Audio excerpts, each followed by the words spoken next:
welcome back. Welcome back. Hope you guys got some delicious food. And, you guys might be wondering what happened, but Garrett just turned a little bit better looking. That's what just happened here. So, that's my one claim to fame with dealing with my brother. So, anyhow, welcome back.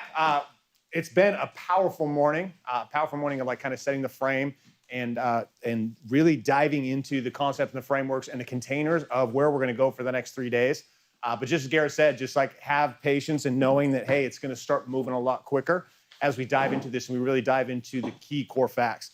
Something's been interesting for me. It's been a really hard place to find myself in being honest, right? This is why it's the foundation of warrior, right? Is telling the fucking truth. And even when I find myself inside the game of looking at my body and actually going in and looking, I find myself wanting to pad the truth.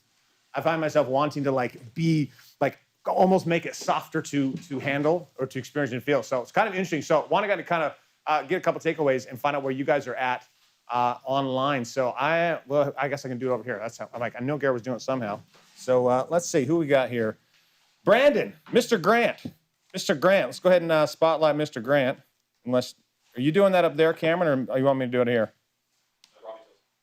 You got it? Rami's got it? Okay, I won't do it then. So Brandon, what's up, brother? How are you? Good. Good, man. So where are you at after this morning? Where am I at after this morning? So with the body, feeling good about the progress I made last year. I hit my impossible target for 2022 on most of the things in body, the ones that I placed importance on. What was your target? I competed in a men's physique competition. So I put on about 5 pounds of muscle and lost about 30 pounds at 2:03 and feeling fit and strong, not skinny when I was doing my marathon and ultra marathoning. So I felt slight. And so I didn't like that. Right now at WarriorCon was about 2 weeks before the show. I'm about a month out from the show now. And so I feel strong. I feel fit. I hit a lot of my targets there. Thing I really found value in for me, both in Garrett's share and then reflected into my own, was that some of the bondage that I felt, some of the scarcity that I felt, I could actually find power in not only owning it, but just what it was, right? Reflecting on, I've eaten basically the same 5 meals every day for a year.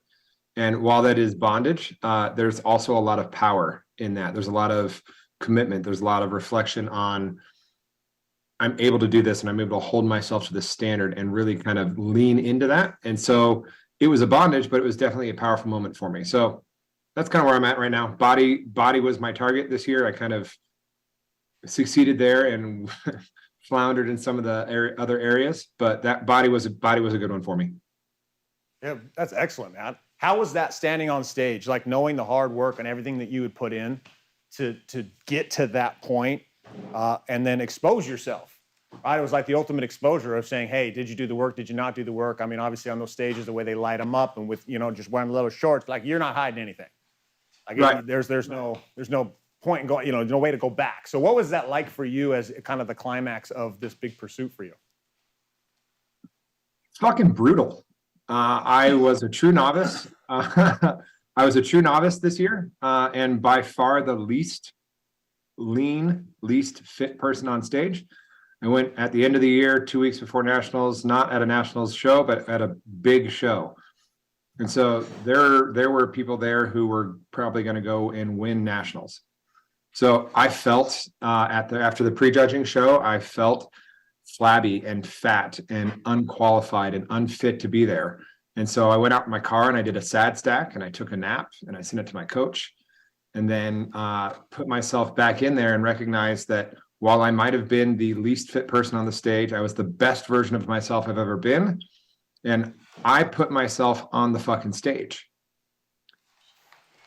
So it was a brutal awakening, a massive experience, and the difference between the prejudging and the finals was magnificent. I went in with a lot more energy, a lot different energy, a lot more power at the night show. And they've said, I've heard people say that you either do one and done or it's something that you do for a while. And I'm already working on my target for the next year, rehired my coach for the year, working on nutrition, put a big old fucking gym in my garage, moving home, quit my job, all the things around that are going to open that up. So your whole world is transitioning in a massive way, bro. yeah, Massive. It's so exciting to watch just because I had the opportunity working with you for a while. Yep. And just watching some of the transitions. When you dropped the bomb of leaving Tesla, I'm like, holy shit. Like, wow, yep. That's been like a staple, this anchor that's like kind of held you. But like, what a beautiful perspective that you just gave in this. Like, you're seeing all these other men around at this contest, and you're kind of like, what the fuck am I doing here? Like, holy shit. And I'm sure there's the thoughts like you, as you described it, like, I don't belong. And you're like, oh no, I'm not ready. I'm not prepared. And like, you literally have to go out and process through this. Like, that is, you're describing this game that we all play, that if we are comparing our truth or our facts, our world, if we're comparing and looking outside of ourselves to other people, we will always find ways and levels to fucking destroy ourselves. Yep. Like, it was so easy in the comparison game. Like, in the chat, type in me if you've done this exact same thing. Maybe not in body, but some area of your life where you felt like you worked really hard for this thing and you got to this point that you looked around and you're like, oh, well, shit, well, he's better, or she's better than me. And so because of that, like, I'm fucked. And I'm like, and it defeats you. It defeats his game. This is why it's so important that, and Garrett set it up, and we talk about it constantly inside this game, is making sure, hey, this is your game. These are your facts. Just like Garrett goes home and he gets to be with his family at night, I get to go home and be with my family at night. So what the fuck Garrett's doing is not relevant to what I'm doing. Right? He can set an example for me to actually follow. So we sit and we get to go through, like, I would call it a master class on what you can do in these fact map sessions as Garrett read through it. But if you guys get trapped in a game of like comparing yourself to, hey, well, mine has to look like his, even in the way I write my words, if I have to look like his, you're fucking destroyed. You'll never make it because you're not him. And you'll end up trying to attempt to be somebody else. So all these other men that you see in this competition, dude, they're fighting their own battle. They're fighting their own thing. And as soon as you step in, it takes you out of power the moment you get that.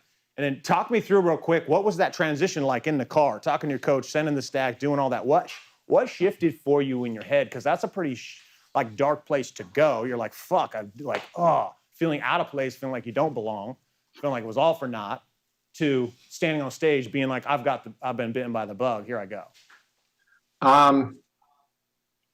So I'll share my revelation with you from the sad stack. And, the disappointment of every missed lift, every missed rep, every time I didn't go to the gym, or every time I cut a set out, like, that all hit, right? It's an entire year's worth of training to put myself at a point where it's like, well, fuck, I could have done this better if I wasn't traveling. I could have done this better if I had taken more time away from my family, or, yada, yada, yada, yada, yada. And then through all the sad stack, recognizing that, there are no home runs in bodybuilding. There's no home runs in anything. There's no home runs in life. Even a home run isn't a home run, right?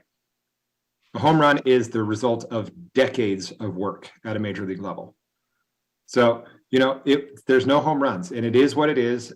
And at the end of the day, I put myself in the arena. I was the man in the arena. That every other person in Colorado not on that stage didn't fucking put themselves on stage. And so I took grace and credit for myself. I looked at my iodine-covered tan fucking body and said, you know what? I'm here. Give myself grace for doing it. I pulled out the picture of me when I was 280 pounds and went, you know what, motherfucker? Like, own it. Like, you've gotten there. This is one snapshot, one step along the journey that you're continually on. So the SAT stack, the process was huge, and really a recognition for the access to those tools for me to be able to use was unbelievable. There were people who didn't show up to the night show. So they walked in the door and they're too afraid. Right. So grace, appreciation for giving myself the opportunity to have the tools we use, using them, putting myself back on the stage in different mindset. Game changer. So beautiful. I want to just emphasize one thing Brandon just said to make sure that you guys all caught this, right? It's the reality, the ability to reframe and reshift the story. You guys spent time putting in your stories about your body, like this, the focus. What is that? What have you focused on? All of this, but it's the power and the ability to reframe, right? Because if you can't reframe, you're just like those guys, Brandon, who just didn't show up that night, right? And you could have been that guy who didn't show up that night. So some of you who are newer into the game and you're like, well, why would we stack? Like, why we do this? What's the power in this? Are you shitting me? The power is in the ability to literally go from not standing on that stage to standing on that stage.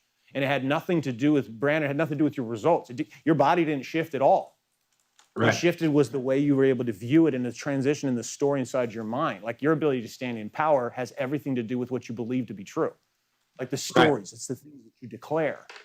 And having a tool like you guys that are new that haven't sunk your teeth into the stat game, you're going to see why we talk about it non-stop as the single most powerful tool inside of this game, because it's what allows you to step into who you currently are and realize, hey, there's some shit here that's not serving me, and I can reframe the story to get rid of it and then take a step into this next version of who I am.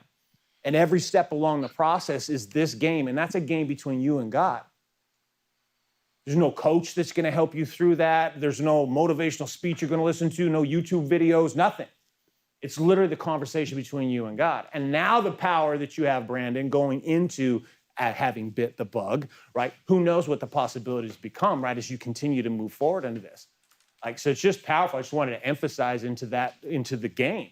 It's why we fucking do it. It's why I'm here. It's why I do this. It's why 10 years ago I was called as a Warrior Week participant and to walk through this game. It's like, holy shit, because you can start to continue to channel this crazy shit up here, which is why the next 2.5 days is so powerful and so important. So thank you, Brandon. 2 cut! Boom! I love it. And you know what to do in the chat? Why don't I see it showing up? There we go. Brandon has lots of fucks. Lots of fucks. Lots and lots of fucks. Thanks, Coach. All right, thanks, Brandon. All right, man. All right. What? All right. It's been a while. I haven't had to light candles in my training room in a long time.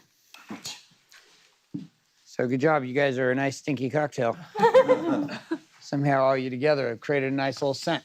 It's all right. We got some candles handled. Here we go. I came out, I was like, I couldn't be. And I was like, nope, it's the team. Team, we're going to bundle up some candles. Girls, restore your candles from your room. You don't want me to burn the shelf down? Yeah. All right.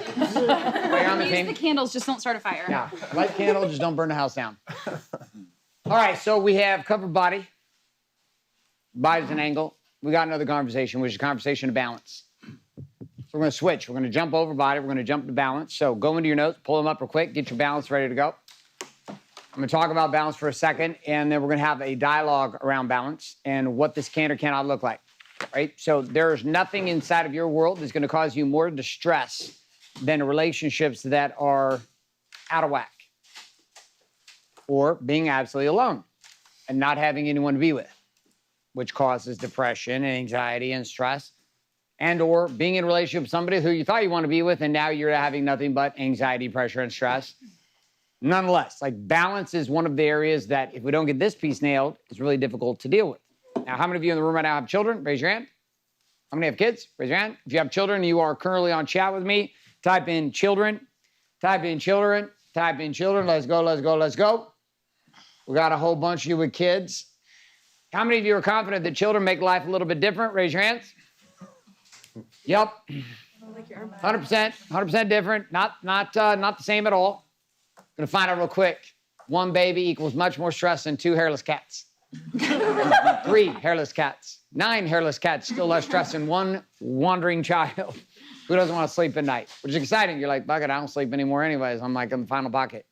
So this game for all of us inside of building this was a piece that actually I was after. I was after this more than anything was like, how do I build a relationship that matters? How do I build a relationship that's fulfilling? How do I find a relationship that connects? How do we get a relationship that inspires? Inside of my world, it dealt with me and Danielle, my relationship with Danielle, sex, intimacy, communication, our ability to connect and co-create and collaborate. That relationship, really important to me. Then there was a relationship with my son, a relationship with him that didn't exist forever and ever, still trying to dial that one in with him and get it figured out. Hercules, and a whole process along there. My daughter, who's in the back, Bailey, and our inability to connect for a long time and trying to put that relationship together and where we were a year ago to where we are now. My relationship with my younger children, my 1-year-old just having her video got sent to me during lunch break with her getting her first eat her cake with her no shirt on tradition with my wife. She loves to take them and put them in little tutus and they sit on paper and they get photos eating cake with no tops on. It's just like what we do, I guess. And there she is. Charlie's a year old. like a year old in like a week. Her birthday party's this weekend, and she's like, gonna be a year. I'm like, wow, okay. The child's 1. My other child's almost 12. My other child's almost 16. My other child's almost 24. I'm like, that's a lot of children growing up. And guess what? All those kids have an impact on me, and I have an impact on them. They affect my life. Having Danielle and I have had 2 kids in the last 4 years, like 2 children. And we say that we have 3 because really that's when Parker kind of came back in our world, and we were able to build a relationship with Parker. So we kind of went from 2 kids to 5 kids in 4 years, which was a lot. It was a lot. I mean, Parker back in our world was great. It's emotional, it's intense. It comes with a whole lot of other fun stuff with it too, because he's my son. He's like in it. We watched the transition happen in our world where Parker started calling Danielle mom, and Danielle started referencing constantly the whole year, I have 5 children. She's like my son and my 4 daughters. Like this was real. Like I watched it happen real time this year, and I watched what changed in how my wife was dealing with Parker and Parker was dealing with her, how they built a relationship that was outside of me. I started watching what was happening with Bailey, and I started just watching what was happening in general with my life. All of the business success I was pushing for, I had a vision for what I want my relationships to look like. Because that was the satisfying piece. What's sparking my freedom maps for 2023 is a new desire for new levels of freedom. Now that I've obtained certain levels of freedom this year, it's another level of freedom in 2023. But requires us to get real again about where we are. Some of us are in really positive places with relationships, and some of us are not. Some of us have great relationships with our kids. Some of us are not. This year for me has been one of the best years ever. I feel like my family life is like better than it's ever been with the birth of our child, and like my Danielle and I's reconnection, our relationship, and where I'm at with all my kids and my family, with our nannies and our homeschooling and everything else we're doing, like shit, just like it's like the best ever. But last year at this time, not so much. Danielle was like a week away from having a baby. We're in the middle of the fact map last year, and I was leaving to go to the hospital with her to have the baby in the middle of the event. How many were part of the fact map last year when that was happening? Type in me in the chat if you saw that happen for you. Literally, I was like doing like calls. I was walking through examples of fact maps from the parking lot of the hospital on my cell phone because like there was nothing going on yet. She was like laying in there, and she's like, just go handle your shit. You're driving me nuts. I was like, okay. I'm like, there's a baby coming. I got an event going right now. What do you want me to do? She's like, oh my God, go to the car and handle your shit. You're driving me insane. So that was like a year ago. Shit. A year ago. And I was at that time projecting what became the vision for my family, which is my facts today, which was what this image was. This image was like a visual for me of Warrior Castle, like established. That our teams, our process, my family, my kids, my relationship, everything was locked down. And this was like the image that I had created to symbolize that for me, which was all my kids lined up, baby in the arms, and all of us on fire. At the time last year, I was growing a beard out. It was nice and big and white. Looked like Santa Claus. It was working out well. I was doing well with the beard. I felt I was really strong about my beard life until my dad was Santa Claus last year for Christmas. He's Santa Claus this year for Christmas. Is really his profession. He was in Palo Alto. He's like a legit Santa Claus. My mom's like legit Mrs. Claus. Like it's a legit thing. Like they get paid really well to do it. He's got like real like the whole thing. It's like it's beautiful. It's powerful. So I'm sitting there about January last year, and I still had the white beard because I pulled it off during the last couple months of Danielle's pregnancy because at that point she didn't give a shit. She's like, I don't care what you look like, just don't die. And I'm like, okay. I'm just doing my thing, and she has the baby. And after having the baby, it's in about January or so. It's about that 6 weeks after. It's about 4 weeks. We waited about 4 weeks. Maybe it was 3 weeks. We waited about sex. I don't remember. But anyways, we're in that pocket right in that window where I'm like, I'm not putting any pressure, but happy to have a glass of water if there's one available. Not saying I'm thirsty, but I might be dying of thirst. Putting it out there. So if there happens to be any fountains available around here, I'm happy to suck. Let's let me suck it down. Give me a straw. Here we go. So Danielle comes into me, and I have the beard, and she goes, I know it's been a little while. I know what you want. You look like your dad, and I don't even want to think about fucking your dad, so shave that beard off. My entire process was shaving the beard. So the pictures were created as a vision, so all year long I got to think about my wife saying, I have no interest whatsoever in fucking you and thinking about your father. And I was like, true. He does look like Santa Claus. Off with the beard we go. So my balance equation last year into this year has been a circus of excitement.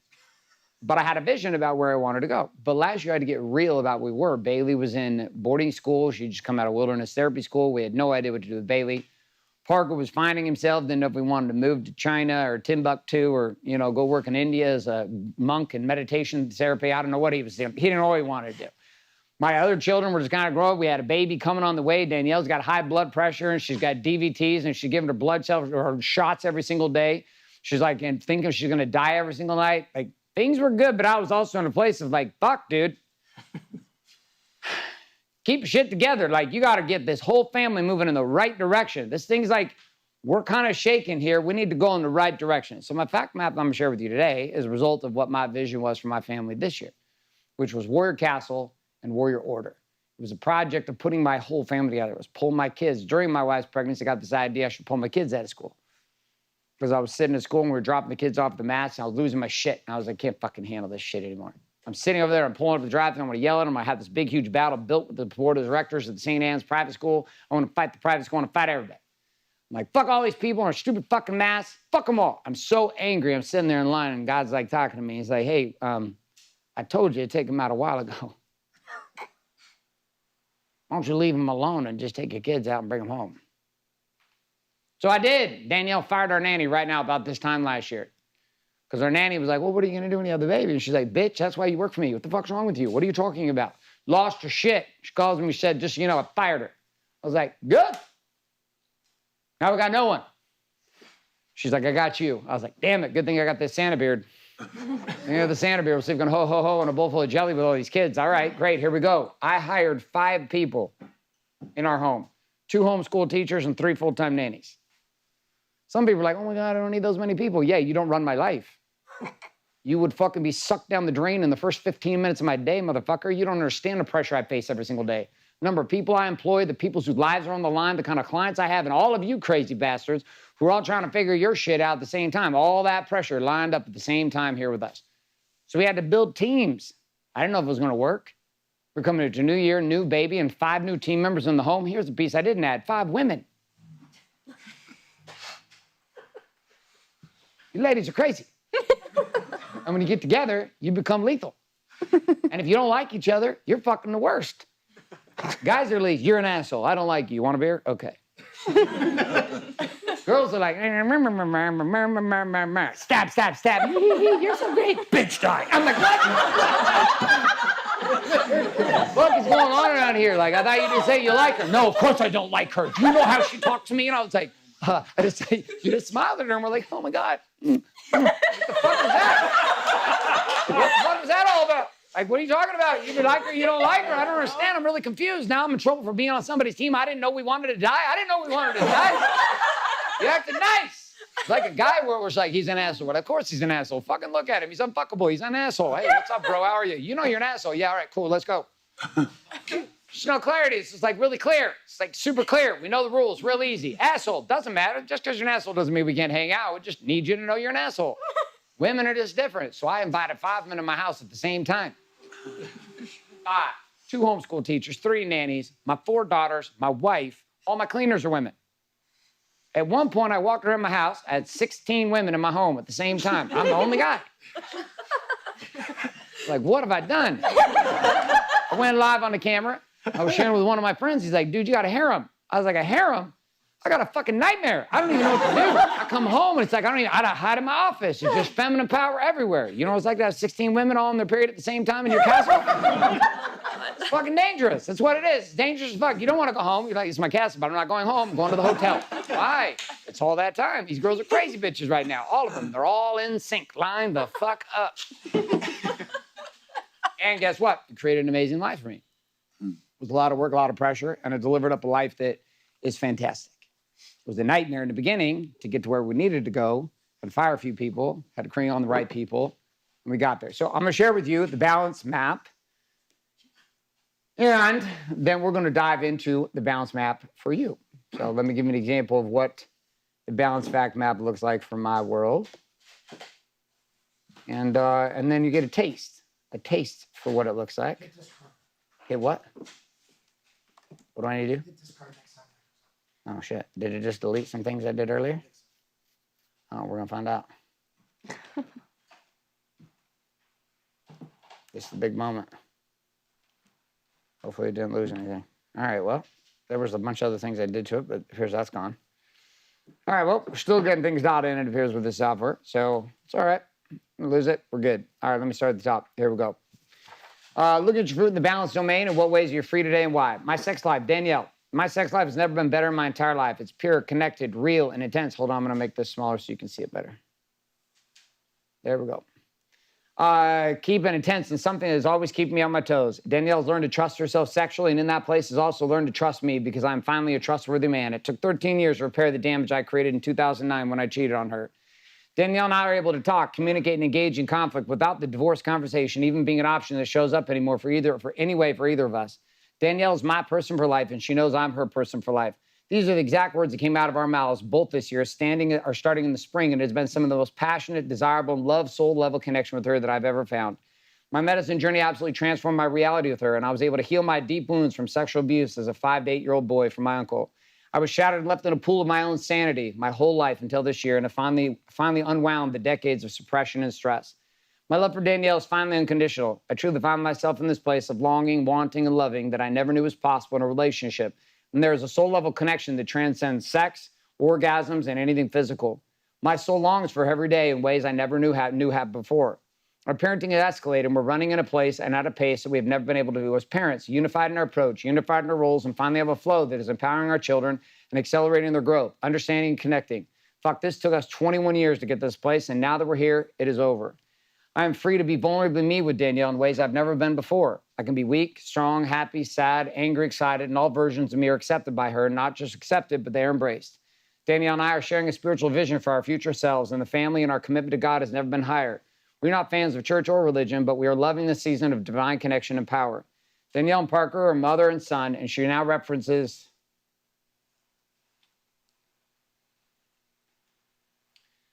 that she has 5 children everywhere she turns, and it's normal and natural. Parker, he's finally grown up and found a path as a man. He's winning a solid, loving relationship, job, and path in his life. Parker and I are in the best we've been as father and son, and having him move home for 4 months after he moved to Houston, Texas, has been extremely useful for him, myself, and our lives together. I have love for my son I have never had. And that love has been returned in his relationship with me. It's taken 7 years, but we were finally getting into a place of normalcy with him as my son and me as a father. Danielle became mom this year to Parker, and Parker became son to Danielle. Bailey, this has likely been my biggest turnaround of all time. I've never had my daughter in a better place. She's dropping out of school and getting her GED, finding a path that's going to work. She's working full-time at DKW selling salon and crushing it. She's working on her music full-time and has an agent and a direction. She's healing from her situation with Michael last year and has truly found her path with therapy, meds, and owning her own soul. She's a child God told me to let go of, and I gave her to me. And when I did, I was terrified. I had no idea what was going to happen when I did that. Now that I have, it's something so beautiful to see. We're on the same page, fights have gone to nearly zero, and we are on the path we've never been on so much that it's nearly impossible for my mind to play back the tapes to where we were just a year ago when she had just returned from wilderness therapy camp and was heading to MSPA boarding school, and now she's home, on fire, and crushing the game. Ruby, she's doing great in volleyball, ice skating, and guitar, and has found a triple threat passion in these activities. Her homeschooling has been dominating. Her success, confidence, and certainty are uncanny. Her therapy is her dog, and getting this dog for her was a mission-critical move for our relationship with her. Isla, she's sleeping through the night, learning so quickly, and has created the most amazing relationships and patterns with the siblings, her nannies, and us as parents. She's so sweet, loving, and kind with Charlie. She's my little Bailey D. White twin and makes us laugh so hard. She's my little bonded daughter also, likely the one I'm the closest to out of all my children because of the time I spent with her when she was a baby during the nights. Charlie, she's nearly 1 year old in 3 weeks, and she's healthy, happy, and her personality is starting to shine. She's in the age where I start to step into the picture as a father and play a more significant role in her world.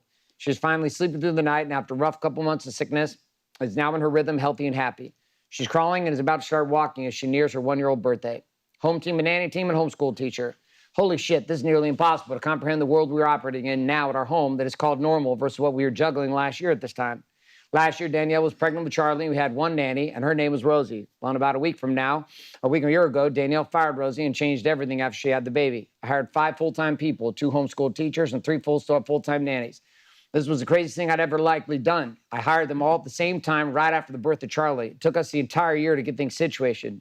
We had fired 3 people and replaced them, but now finally have the team and the unit that has us on fire.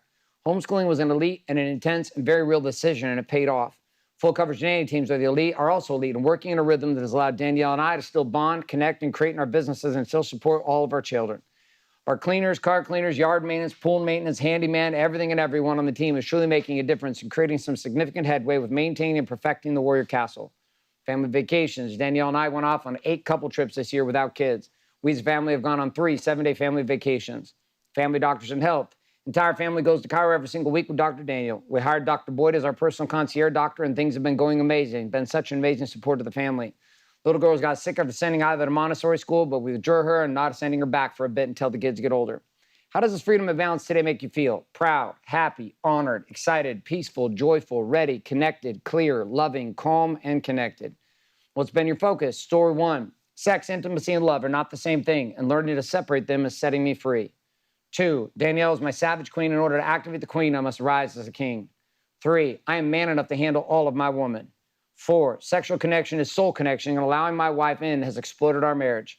5. Danielle and I are not in competition, but rather in collaboration to create an elite life. 6. My marriage is a sacred place where truth can and must exist at all times. 7. Parker is his own man, and I cannot force him to be the man. He must choose this himself. 8. Bailey was his, God's, before she was mine. And if I want to set her free, give her back to him. 9. Ruby deserves my love as much as every child of mine, and as the middle child must be wrapped in our love. 10. I'm no longer allowing the private or public schools to teach my children. 11. God is part of our lives and sits at the core of who we are as a couple, family, and team. 12. It takes a village to raise 5 children family, and we have done it. 13. You can't force connection, but you can create it. What impacts freedom had on balance? My stress levels have been radically lower this year, and I'm walking around feeling peace and love in ways I never felt before. I'm confident this has led to deeper sleep and more fit body that is not breaking down, tired, and unhealthy. Connection to balance. My connection with God has skyrocketed this year. I find myself communing with God at levels that are directly impacted by the love and communion I'm feeling with my wife and children. God showed me a vision for my family a year ago, and I fucking went after it. And after it all worked. Not in the same ways that I imagined it would, but rather in the ways that it needed to happen. My entire family has leaned into God. My son, my daughter, my children leaning into connecting to God. God has played a massive role in our transformation as a family in the last 12 months. One impact on balance, on business.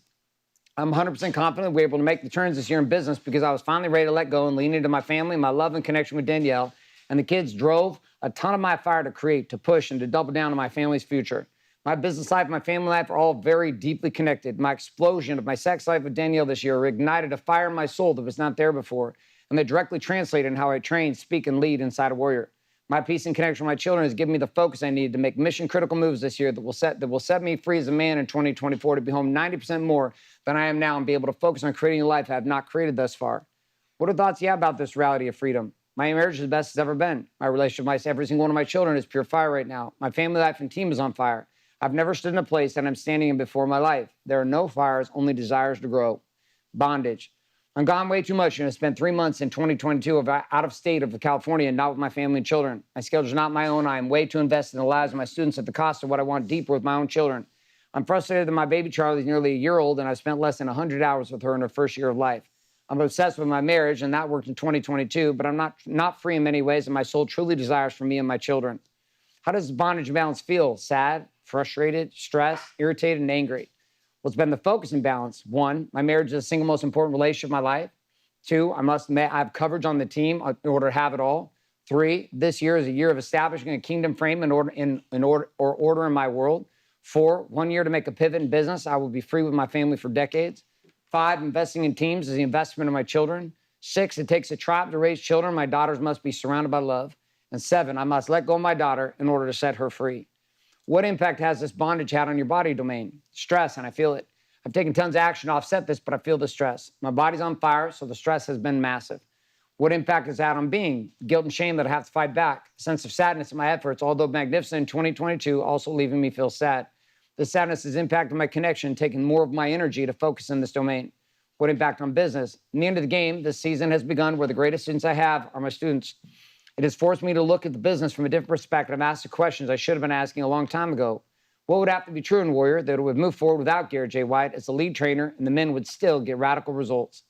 What are thoughts you have about the reality of the bondage and the imbalance? I'm not ashamed of the work I did in 2022. The bottom line is that I've done a ton to move my family forward and I'm proud of myself. At the same time, the work that I've done in 2022 has set me up for a new game in 2023 that will take my family to an entirely new level. In 2022, Danielle became my person. In 2023, I wanted the same experience with all of my children. In 2023, I want all of my children to feel and find the same soul connection with me that I found with Danielle in 2022.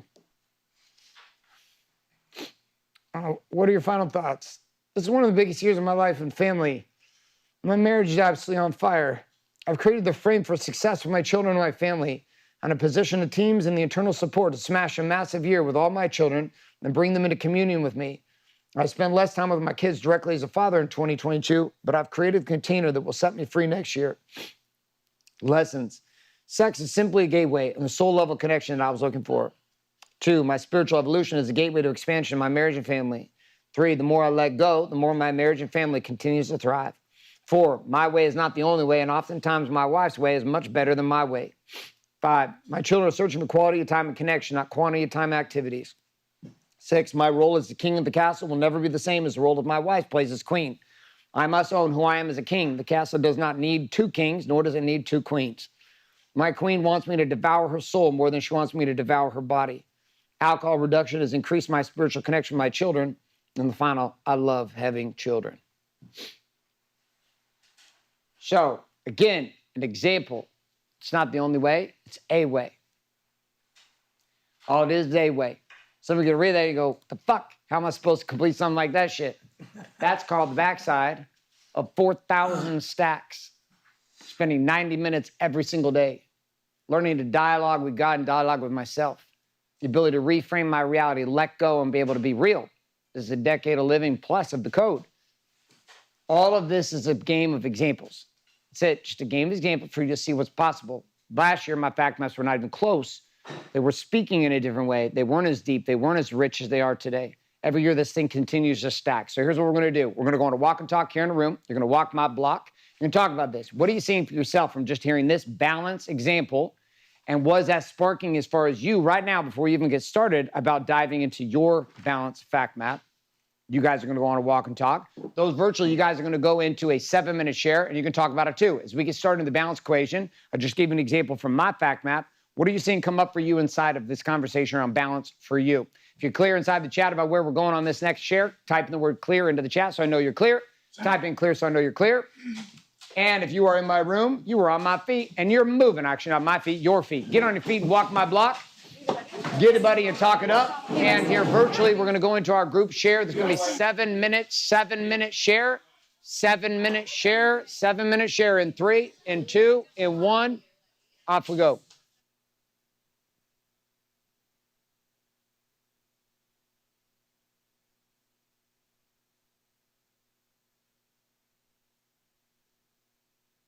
Hi. Check. Hey, Christian, how are you? Oh, I'm fine, thank you. How are you? Good, good, good. Good, Evan. Hey, nice to meet you, Evan. Hi, Evan. Good to see you. Yeah. Hey, good to see you. I think we saw you in WarriorCon 4, Christian. Yeah, that could be. Yeah. So, yeah. What did I get out of the fact map from Garrett?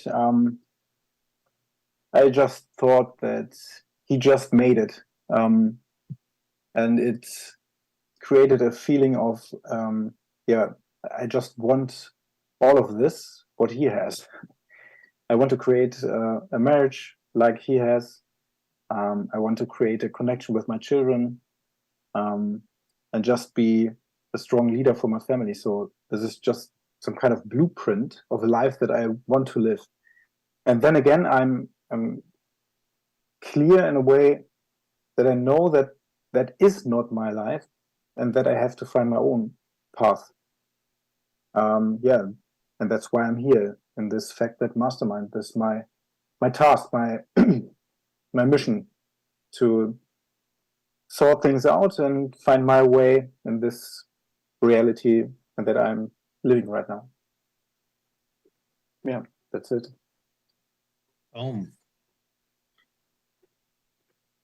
Great, thanks. I'll jump in. I respected and was challenged by the level of his emotional intensity and honesty about his desires and wants, and also his frustrations. I tend to retreat into not being emotionally that expressive, even when I journal or do fact maps. So it really challenged me just to get present with how I do feel or where I don't feel, like where I might be numb or not getting in touch with that emotion and the feel behind it. And the second thing is I'm taking a trip with my family, my wife and my son on the holidays. And I realized that it's been occurring to me as a task to do or a project to complete, not a really opportunity to like really strategically like connect and deepen the relationship. So it's one of those forehead slapping moments like, oh yeah, that's not something to get done. It's something to really seize. Yeah. Yeah, for me it was it's always good to see that level of detail. I'm just not a detail person in that standpoint, right? I mean, business wise I am, but thinking and talking, I just haven't I haven't had that level of expressing myself, but it is a place I think that is very important to get to live, to be present. And yeah, I find myself after each of these fact maps going a little deeper, right? It's like getting a little better, right? Getting a little bit, like I'm going through it right now. I did it kind of at the break. I did balance and I did being, and yeah, it's getting better. Like I'm getting into it more, which is nice. So yeah, good to see where he's coming from. I think living the warrior's way has taken me quite pretty far to where I mean, balance is not my issue. We got a pretty big ship, pretty good ship. Took 4 vacations this year with my wife, so with 13 kids, 11 kids at home, man. So it's like, I mean, it's like impossible game right there, maybe. But yeah, it's good. I'm happy to get into this again. Yeah, great.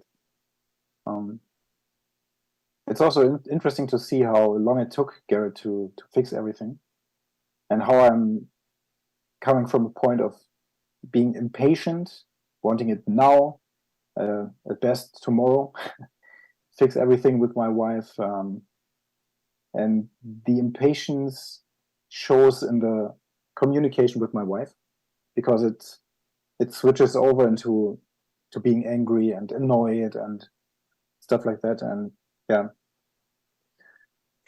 Yeah. Would you Also, stack your wife, Christian? Yeah, of course. I've written many stacks about her. Yeah, wanting her to change. But then I realized, and that was at Warrior Con 4, that I'm using her as a mirror. I'm only seeing my own imperfections and my own, I don't know, annoying things that I'm doing. I'm seeing it in her, and I'm just projecting. That's a big learning for me. Yeah. It was interesting because as you said that, like literally like right before you said that, I was like, I really don't stack my family. Maybe that's why, like business wise, I can go deep. But I was like, wow, maybe I should stack each of my children and my family, even if they're not pissing me off, like, because that I just haven't gone deep. Yeah, that's an interesting point, because the stack is not only for releasing rage, but it could also be for gratitude, and you could write gratitude stack for some of the persons in your family. And I think that's my huge breakthrough for today. I think that's a very big, that's a big thing. And then again, you can double down on your holidays with your wife. You can also go on 8 holidays per year. Don't tempt me. Don't tempt me. There's also always room for improvement. Yeah, I'm just taking notes here. It's triggering good things for me. So thank you. Yeah, and I think that's probably where Garrett he's able to go deep, because I can go pretty deep in business, but not with my family or even my body. It's kind of there. Super interesting. Christian, do you have children? Yeah, 2 little girls. One is 2, and the other is going to be 5 years old by January. Okay, nice. Nice. Evan, do you have children, Evan? Yeah, I got a 6-year-old son, and he's beautiful and lovely, and I'm actually adding some more stuff about how I can be a better father to him in my fact map. So thank you.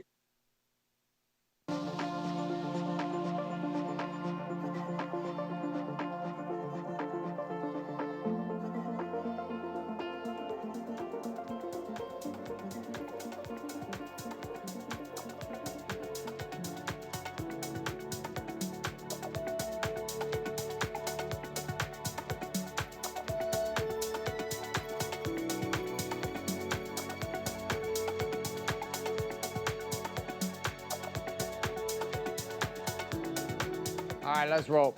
Let's roll. Okay, so welcome back. Also, a couple things. If you're having problems with the chat, we got two of our tech members, Anton and who else is with us? And Elena. Anton and Elena are there. So if you have a problem with your software at any level, type that into the chat. They will pull you off individually and have chats with you and help you get it fixed and running. We have one small glitch that's happening with the notes, so they have a backdoor way to help you with that if you're having that as an issue. So let's come to our beautiful DKW ladies. Rachel, what are you taking from this conversation so far? Broke it down into each relationship that you really cherish. So your relationship with Parker, and I've broken it down by individuals, but I've never gotten so deep with it. So that is definitely my goal with this next foundation. Perfect. Yeah, it was really different. We started doing that this year instead of just family or marriage. I was like, man, like what's going on? I have so many things going on with all of my children. I wanted to set targets and visions for what that would be. You'll see that tomorrow. I want to share my freedom maps for each one of them, where we're going with that too. Okay, beautiful. Too good? Boom! Ooh, if I cry, I'm just leaving the room. What I heard was, because I have a really like mom guilt that we figured it was called, that I feel like I really dropped the ball on my kids' whole life because I'm just now getting my shit together. And so I feel guilty that my 14-year-old has problems in school and he's getting bullied and he's kind of awkward and weird and I feel like it's my fault. And so like hearing you say all that stuff, I'm like, oh, I'm not the only person that feels that way or felt that way, I guess. The end. Yeah, it's a rough place to be. It's hard. Yeah. Yeah, to be a producer, to be a woman, to be a mother, to be in a relationship, to try to care, and then have all these kids who are going to choose what they're going to choose. But there's constantly, how many have been in a place with kids where the mom or dad guilt has been a real thing? Raise your hand. In the chat, how many have had that experience? Type in hell yes in the chat if you have had the mom or dad guilt scenario. The crazier part too, I think guys feel it at a certain level. My experience is women feel it 10 times worse. You made these little people. And there's some kind of a bond there that just triggers. Guys can turn it off a little easier. Like we can kind of be like, well, you know, sure they'll figure it out. Moms are like, well, we're not. She's my child and she might die. And I'm like, well, will she? I think she'll be okay. So there tends to be a little bit different for guys, but for women, it tends to be a little more intense. But for guys, it's guilt too. Guys have different guilt and shame. Like just different, this is different. So part of this is being able to deal with and engage what that reality is for you. And that's what our purpose of this map is for you to just get to terms with where you're really at. Like, where are you at? Where are you at? Where are you at? Like, it was very clear for me, too, the things that weren't even on my foundational map, and you'll see it comes out in my freedom maps tomorrow, is there is this double-down commitment to what I need to get to make to all my kids. Just to my children, to my family, to my son, to all 4 of my daughters, to my wife. There's a new level of commitment that's coming from me heading into next year. And it didn't happen in my foundational fact map. It just happened in going through my fact map. And then it was in this gap that you're going to be in tonight of just this kind of place of thinking and wandering. You see, tomorrow I'm going to do these vision quests with God, and he's going to start showing you things about what could be possible. But today, the permission slip to get to see what that possibility can be with the 14-year-old and what it was. Because I promise you, a year ago with Bailey, I mean, Parker knows, I was like, I had no idea what to do. Like, no idea what to do. And I wouldn't even say until like 2 months ago, 3 months ago, we were like, I don't fucking know what to do. And then she had a switch. So tomorrow I'll let her share about that and what that's like been for her and how she's chosen a path, found her way. The interesting part was it was the pursuit of the outcome with her that I was after this year. I was after this pursuit that I'll talk about tomorrow. There was this freedom target I set for myself, said I want to have this kind of relationship with my daughter. At the time, impossible. I had no idea how that was going to happen. No clue. No idea. And it wasn't just the outcome that I was searching for. It wasn't going to come from just a desire inside this one domain. It was everything. It was the commitment to things in my body that led to seeing things in my being and spirituality, that led me to see things inside of Danielle, that led me to see things with my children, that led me to see things inside of my business, and my business played back the same direction, and everything intertwines. So the answers aren't going to just come from one area. I got a problem in my relationship and I'm going to solve it with a solution in my relationship. Oftentimes it's I got a problem in my relationship and I'm going to solve it with a solution from my body. I'm going to operate different. People look at what I do and like, how do you do what you're doing? Like, how do you keep doing what you're doing? You're not burning out. I'm not Tony clappy, clappy, yell, yell, yell, so I don't have to burn my voice out like he does. And I'm not traveling like he does, but I go hard. And there's very, very few, if anyone I know, who could run doing what I do with the speed that I do it, the hours that I do it. I'll go 14 hours a day, 14 hours tomorrow. It was 14 hours a day before, 14 hours a day before. I've been traveling like a motherfucker. I've been doing so much to get my companies and everybody, you at DKW, everyone making moves you don't even know about, to be able to try to position these fucking weapons to make maximum impact. And for those students, being able to do this maximum impact with software. And amidst all of that, it was my body training that put me in this place. Because I learned to switch in ultra running. That I learned how to just flip this switch in my body that just lets me hurt, but I don't hurt. I feel fatigue, I hurt. It's not a permission to slow down. It's not a permission to stop. It doesn't matter. I'm tired, so. I hurt, so. I'm tired, so. Since when is that a reason to stop? To anyone else, they're like, oh, God, I'm tired. Go to sleep. I'm like, I'm tired. It just means I'm going to go for another 14 hours. Oh, I'm burning out. Okay, good. Then take 2 steps down, notch it down a little, but don't stop. You can go slow, just don't stop. Just don't stop, just don't stop, just don't stop. I want you to look at this. If you just walked 2 miles an hour, and you did this 10 hours a day, 2 miles an hour is 30-minute mile. You just walked 10 hours. Here goes all the math.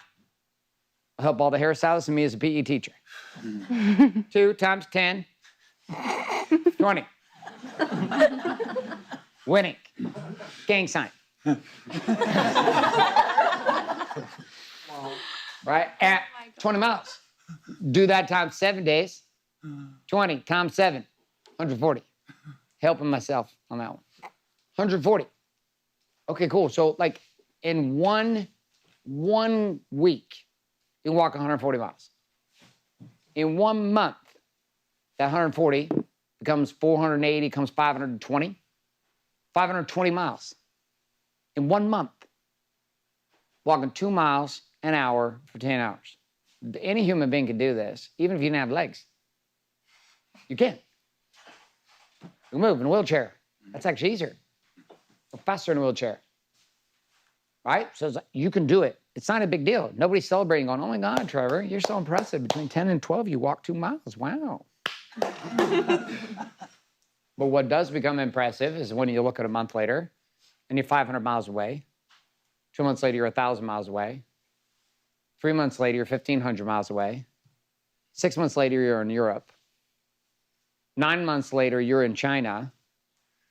And they, how did you get there? I was like, I just didn't stop walking. I just walked 2 miles every hour, 10 hours a day. Were you exhausted? Nope. Don't even need Vaseline for the inner side of my thighs. Don't even need it. Got some good Lulus. Don't even chafe it up. I'm good. Just walk. Just walk. So a lot of the process that we're after, and a lot of what you guys and gals are after, is you're after these results, but we've got to slow it down and say, we're just going to go 2 miles per hour. And part of that is doing these maps. So we're about to jump into the next 45 minutes. We're going to get 45 minutes on this one to work in your balance. And you have time to free flow through this and go through as deep. You can take on every kid. You can take on every relationship. You can take on a couple. You can pick just one. You want to just pick one and go for that one? Great. That's great, too. There's no rules in how you deal with balance outside of the fact we're going to deal with relationships. So if you're here in the room, turn to somebody next to them, explain to them real quick what we're going to do. And inside of chat, I want you to type it in, too. You guys can start talking. Off you go, off you go. Inside of chat, for those that are in chat, also virtual, I want you to understand if you're single, this is going to be a dating situation. So you're going to be real about your dating life. What does your dating life look like? What does your dating life experience look like? How does that piece operate? Right? If you're divorced and you don't have kids, fantastic. You're going to be working through the same exact conversation. All relationships could be your parents, could be your family, your siblings, your brothers, your sisters, your friends. Doesn't matter. If you're single and wanting to be in a relationship, you'd just be looking at what that looks like for you today. Okay? If you're clear about this one, type in me. I know you guys got clear in there, but give me me in the chat if you're clear. Yeah. All right, perfect. Perfect. Yeah. Perfect. Much better. Okay.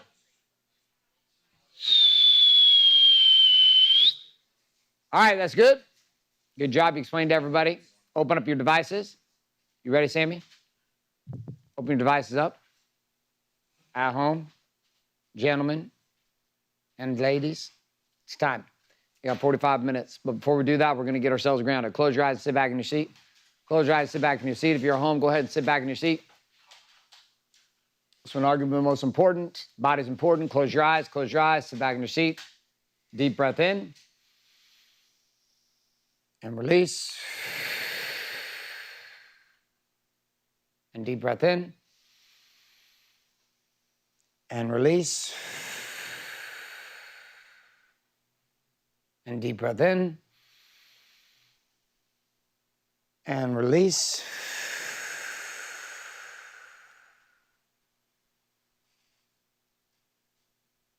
In this place, I just want you to sit here for a minute. And I want you to bring to your mind's eye, with your eyes closed, the key faces of the people that you're going to discuss in this balance map. If you're married, your wife or your husband. If you're engaged or have a relationship with someone, who is that person? Allow their mind to come and their name and their face to rise up in your mind. If you've got children, I want you to look at them, see them one by one. Bring each one of your children up in front of your face in your mind's eye. See their faces. Maybe there's 1, maybe there's 8. What is the number that you see? Maybe you're in a blended relationship with kids from 2 sides. Notice what you notice as you look at these faces. If you see these key individuals who are a significant part of your life, possibly you're single, so maybe the faces are your parents. Maybe the faces are the women or the men that you've been dating. For some of you, possibly the face that you see is yourself. Allow the faces that you're going to focus on inside of this balance map to rise and for you to see them. And notice what you feel when you see them. Notice what you feel when you experience them. And deep breath in. And release. There's a level of freedom and a level of bondage in these relationships. There's areas that things are accelerating that you can clearly see. And there are areas of struggle and turmoil and sadness, frustration. And allow yourself to see and experience those. And all of this together with these faces becomes your activity for the next 45 minutes. Deep breath in.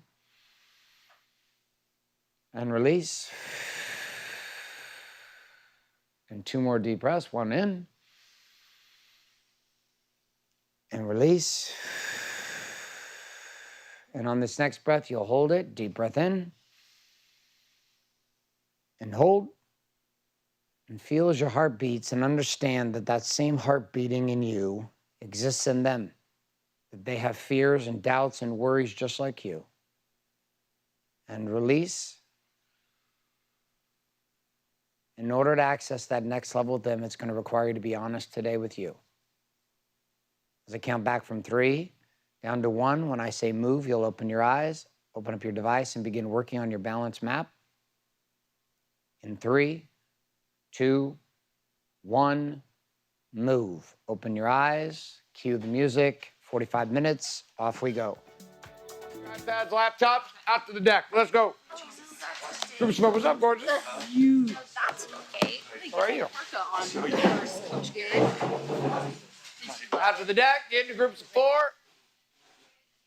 CQW together, warrior together. Out to the deck, here we go. Share it out, 5 minutes per person. 5 minutes per person. Jeff, Trevor, you guys got it out on the deck? All right, you managed, you got your clock out there. Okay. Gentlemen and ladies, how many of you got complete with this? Type in me in the chat if you got complete with this. Type it in. Good. Good. Bailey, did you get done? You looking at pictures with Mom? You looking at pictures of mom distracting? Smash. Come here. Just Look check how smash. cute Hey, Shelby is. we got a huge training going on. Do you know that? Zoom that camera in on my wife and my daughter being a distraction in the back of the room. Zoom it in. Yep, you see him right there? It's called distraction right there. Both those two. Distraction. And knock that shit off. Not in my training room. All right. So here's the deal. We've got some breakouts going to happen. We're going to go 20 minutes on this breakout. You're all going to get a chance to talk through balance, just like we did in body. Yeah, exactly. Beautiful directions we're going to give them. I'm about to give them some time out here in a minute to both those two. Our teams are out on the deck and sharing. They're already getting into it. You guys got 20 minutes on this, 4 people per group. Every single one of you going to share the same thing inside of balance, just like we did with body. If you are clear about where we're going to go for the next 20 minutes, type in clear in the chat so I know that you're clear. Let's go. Give me clears, give me clears, give me clears. All right, gentlemen, here we go. And our handful of powerful ladies on virtual with us. Again, you got 20 minutes on this, each person 5 minutes. We're going to go to our virtual share on balance in 3, in 2, in 1. Off we go.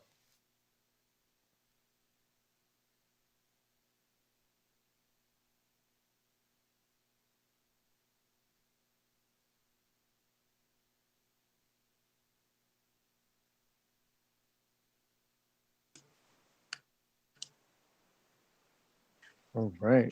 Anyone here? Yeah, I'm here. Hey, Crystal. Hi. Hey, Will. What's up, guys? Studio record is probably not anybody. No. So, who wants to go first? You can. All right. Super. I got an echo coming from somewhere. I'm not sure where it is. Let me try. Yeah, I'll mute up. Okay, cool. Okay, so I'll just start with the freedom part and we'll do what we did last time. Freedom. What do I got here? With my wife, we get along great. We have deep connections, conversations. We work together also in our own business, so we work together really well. To me, she's the most beautiful woman. We've been together 14 years, married 1. It's totally different being married, but I love it. We have a spiritual connection with each other. We work together, like I said, on business, and we have a lot of fun doing it. We're on the same page with all the lockdowns and the COVIDs and the things in Canada and all these different things. And last year, moved when it was getting crazy up here, and just kind of we're on the same page with that. We found a place we wanted to be, met some soul family, landed in, connected with amazing people in Santa Cruz, through business networks and other parts of things we had. Met some really cool people that we love hanging out with, and who actually get, we get each other. CrossFit and people are there amazing. With my nuclear family, I cut them out a while ago. In 2022, I started to make a little bit more connections with them. It's better. It's still surface level, but that's okay. It's just better than it was. I'll take surface level. Friends, I have some great dudes in my life. And that area is good. How it applies to my balance is, I feel happy, stoked, fun, free, engaged. What it does in the balance area is connections with other, find where I found where I want to be. I put myself in and we put ourselves in uncomfortable situations that force us to be around higher level people, people that we actually want to be around. In my body, I have more peace and play and relaxation, which makes less stress in my body, which obviously makes everything work a lot better. In being, I just have a place to talk and not have to carry everything myself, and have a lot more space for not holding a lot of shit to myself, to be able to just be clear and have space to have something else come in besides the constant chatter. In business, it's given me more confidence in myself and to go for things. And then the overall thing that I've found is it was a big part that was missing, especially the soul family friends part of it. And it just makes things more fun, and allows me to be freer to be myself, because I'm around people who are also that way. So that's me in the freedom area. Awesome. Thanks for sharing, Stephen. I'll I'll hit my freedom Sure. area real quick. So first thing, looking at your fruit in the balance domain, in what ways are you free today and why? So my balance game has come a long way in the past 3 or 4 years from being single to married with a 2-year-old daughter and a 1-year-old son. I love being married to my wife, Caroline. She's amazing, and we have an amazing relationship in so many ways. I'm connected with her in a powerful way, and I have amazing relationships with my children as well. And I'm filled up and fueled in these relationships. I spend daily time pursuing relationships with Caroline, Lucy, and Frank. Those are my children. And when I do not get that time, I feel empty. How does this freedom and balance make you feel blessed, hopeful, love, peace, joy? What has been your focus and balance over the last 6 to 12 months that produced this freedom? My focus has been investing into my relationship with my wife, Caroline, first and foremost. My focus has also been on loving and connecting with my children, Lucy and Frank, daily. What impact has this freedom and balance had on your body domain? So it's fueled me and motivated me to focus on investing more into my body by working out and eating healthy daily. What impact has this freedom had? This freedom in balance had on my being domain? God is constantly speaking to me through my children and my wife. God shows me how much He loves me through them, and it's extremely powerful. The impact on my business domain has made a massive impact in my business over the last 4 years. My business has absolutely taken off. My balance domain has called me up to be more in my business. It has really helped me to be a better manager and leader to my team. My wife, Caroline, gives me incredible input and advice in how to better manage my relationships with my team in my business. What other thoughts do you have about the reality of this freedom in balance and its effects on my life? It is time for me to leverage the positive momentum that I have created and become more so that I can be more and give more to Caroline, Lucy, and Frank. Great. Thanks, Will. Yeah. Awesome. Thank you for sharing. Okay, so for my freedom in balance, it would be growing our family this year. We're expecting our second baby in January, and we have a 2-year-old. Creating the possibility of more quality family time by changing work schedules this year. Seeing Ford, our son, transform into his own little personality. The individual relationships Ford is growing and creating with extended family members like his grandparents and aunts.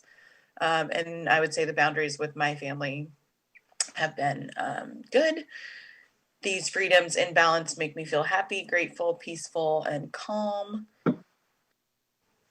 The focus over the last 6 to 12 months getting here is just creating the time for our family,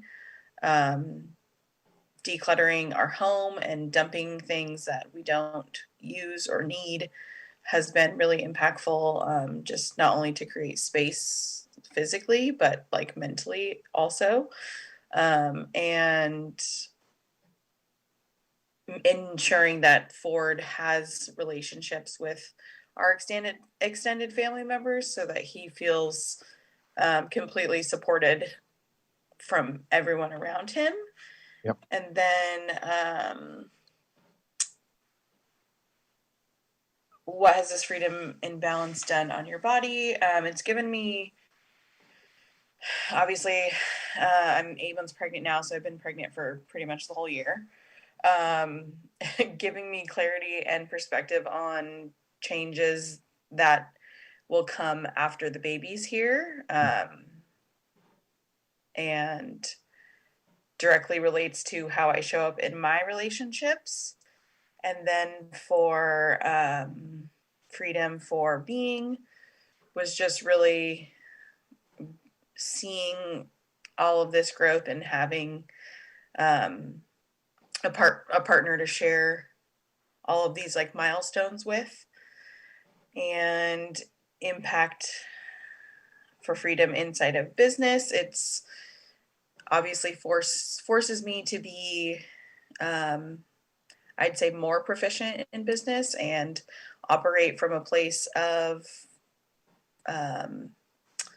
staying on track and on target to make sure that I'm not taking away from the family time. And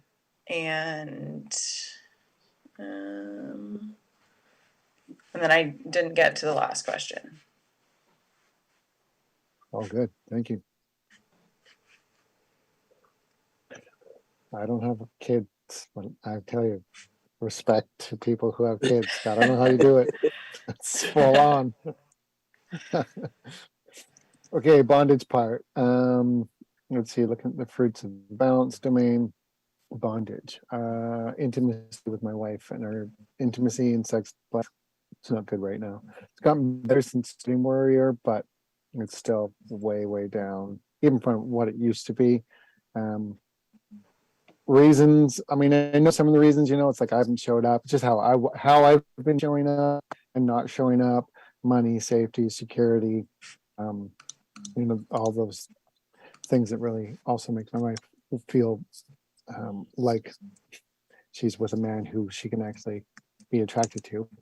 And then somehow I just became okay with it and shut down and kind of turned off my own desire or drive to it. And somehow, I don't know where the switches are. I have trouble turning all those back on. So, and a lot of it has to do with like stress around money and production and our, we work together in our business, not having the best year this year. And just like, there's just so many things in it, but yeah, that area is definitely suffering, and it impacts everything.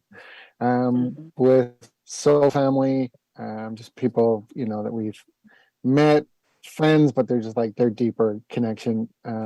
We want to be in Santa Cruz, but right now we're Canadians, so we can only be there 6 months of the year right now.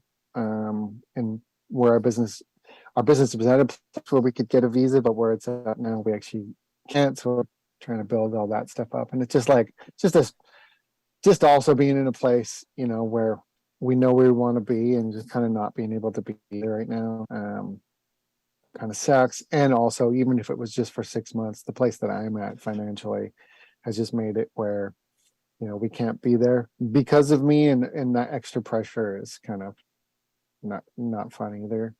With my actual like nuclear family, it's just not a safe place to be able to like go deeper than the surface with. There's a lot of trauma and different things from growing up, and a lot of gossiping, and a lot of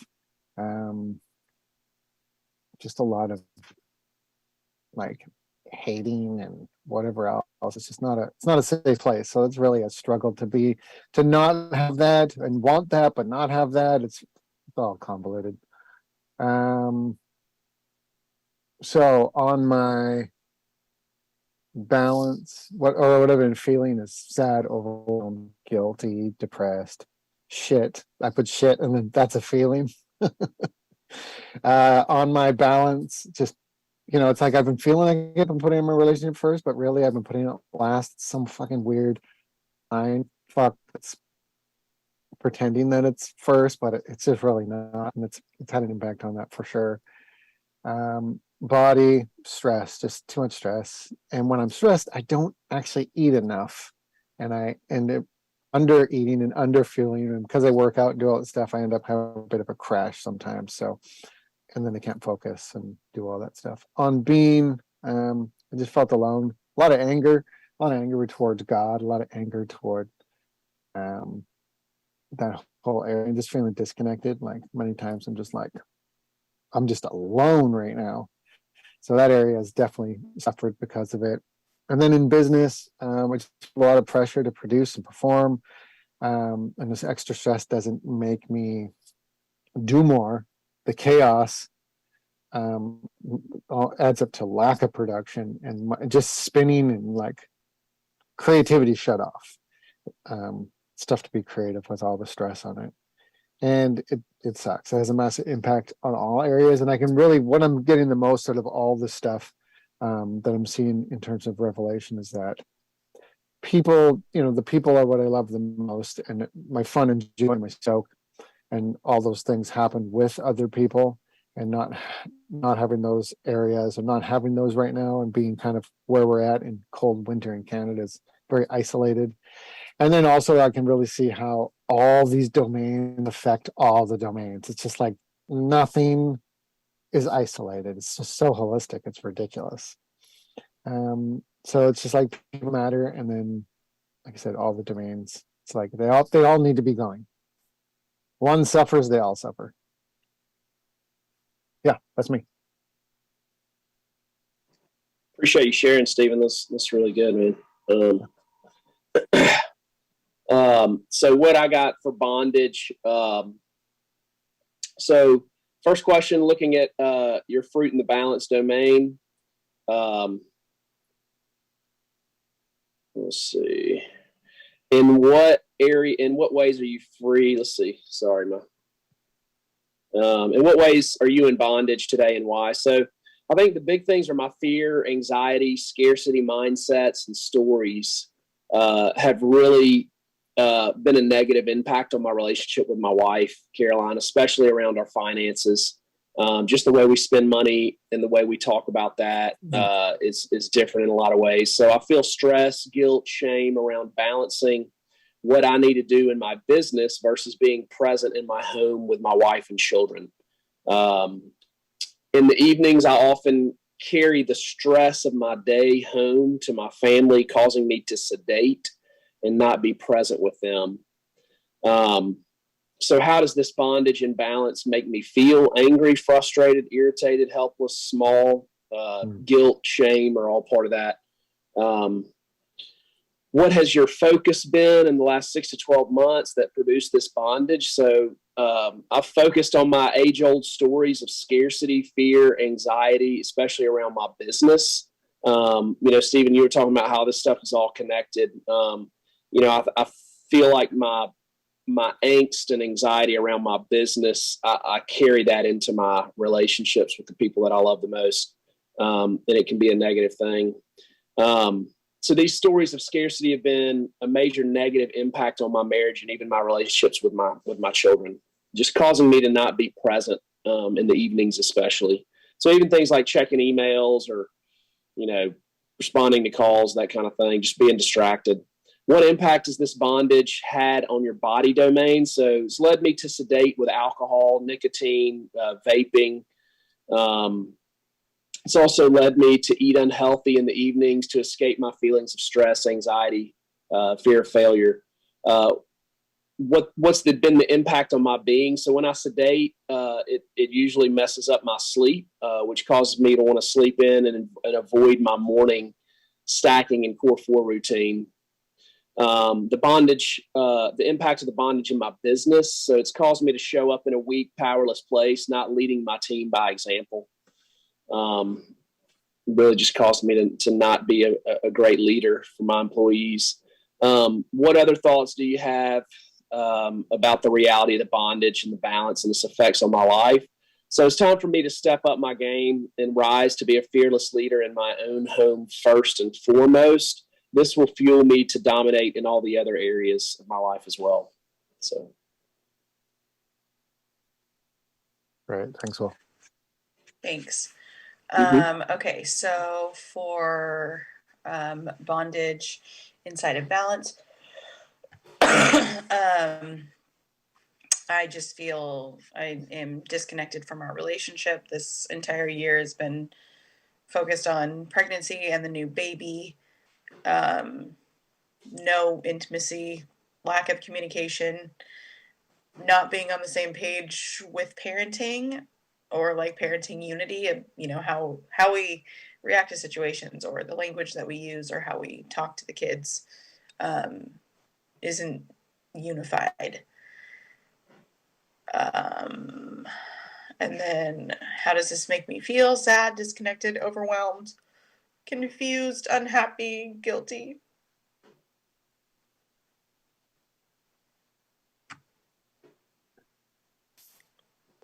what has been your focus? Really just the baby. And maybe that's just an excuse. Also, transitioning from having our son who turns 2 in January, it's like you have a baby. Babies, I remember in the beginning thinking like, God, this is so boring. Like, when are you going to do something? When are you going to walk? When are you going to talk? And now I'm like, oh my God, can you stop walking? Can you stop talking? Can you sit still? And it's a transition from going to like having a baby to now having a toddler requires so much more. This impacts my body. I don't want to have sex. I don't like the way I look. Just being lazy, scrolling on Instagram, disconnecting. Business, I feel like I've had to choose between one or the other, and I don't want to have to choose. So.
Your phone's plugged in right over there. Over there. Right on the other side. You're going to get a train. Shit. You're going to get a train, all right. Okay. So, is that conversation balance? Good conversation. Great conversation. How many of you feel a little more clear about the balanced conversation now that you've shared it in a sit-down session? Raise your hand. Okay. How many of you can see that there are some areas that need to be worked on? Raise your hand. How many of you can see that there are some things that you are doing that are fantastic? Raise your hand. How many of you see that there is a gap between a place in your mind of where you think you should be or want to be and where you currently are? Raise your hand. Okay, how many of you in chat, let's go through the same questions. How many of you right now inside the virtual audience, how many of you know right now that there is a massive gap between where you are and where you want to be in some of the relationships that matter to you? Type in yes in the chat if that's you. Type in yes in the chat. Okay, perfect, perfect, perfect, perfect, perfect.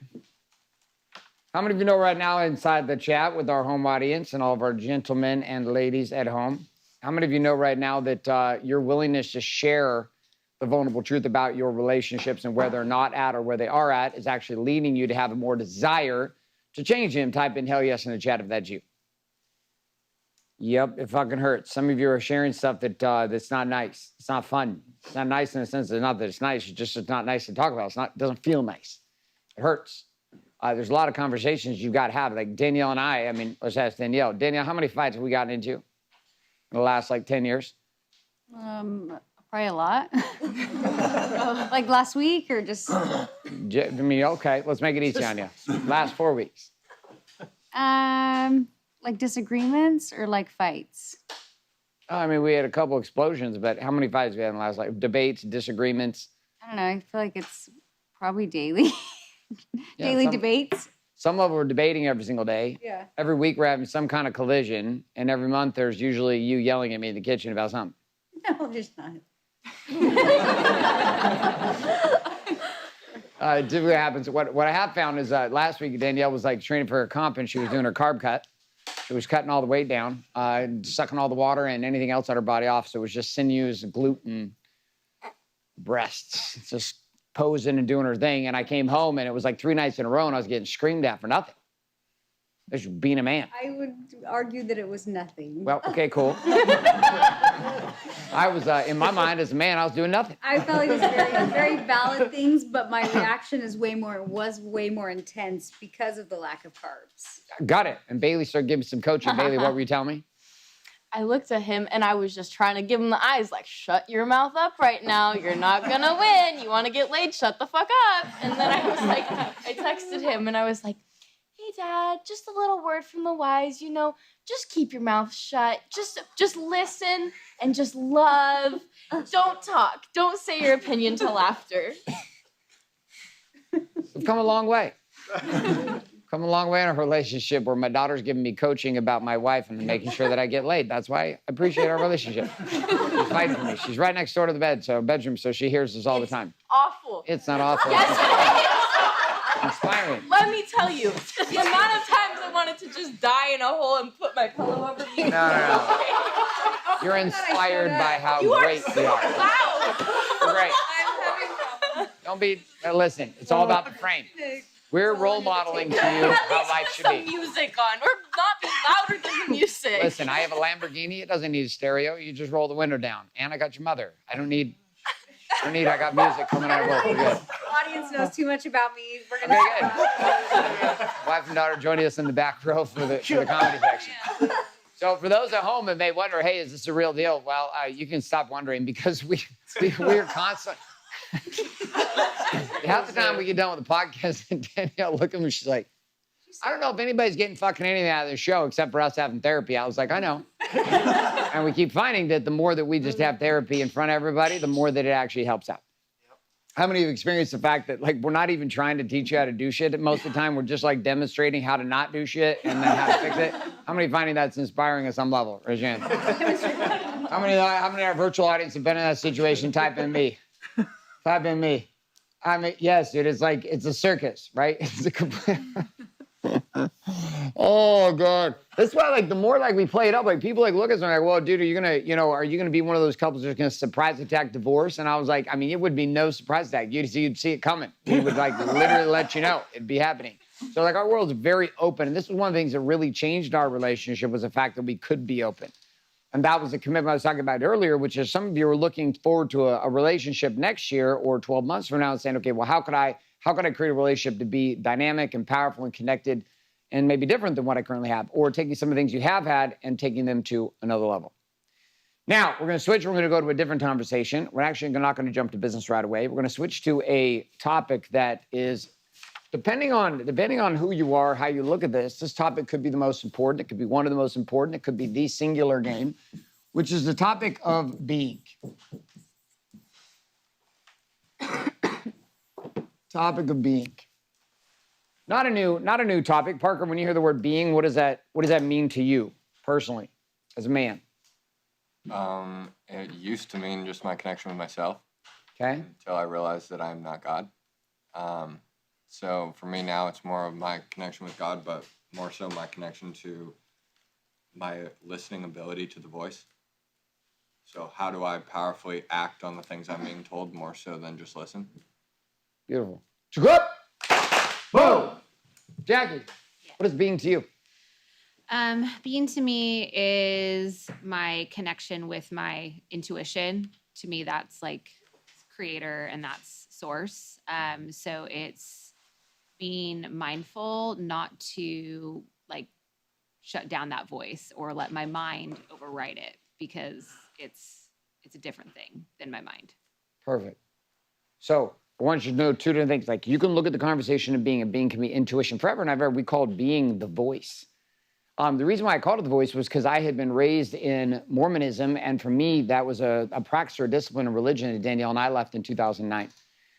Danielle had like zero resistance to it. She'd ultimately felt Jackie in many ways. Even today, this is really her play. I'll let her speak for herself. But it was a place of like intuition and deep knowing. As much as I'd done all my studying religiously for like 10 years, Danielle kind of knew shit. And it drove me nuts. Like I didn't understand how she just knew things spiritually. I was like, you don't read anything? You read 50 Shades of Grey. Next thing you know, you understand the universe? I don't understand how the fuck this works out.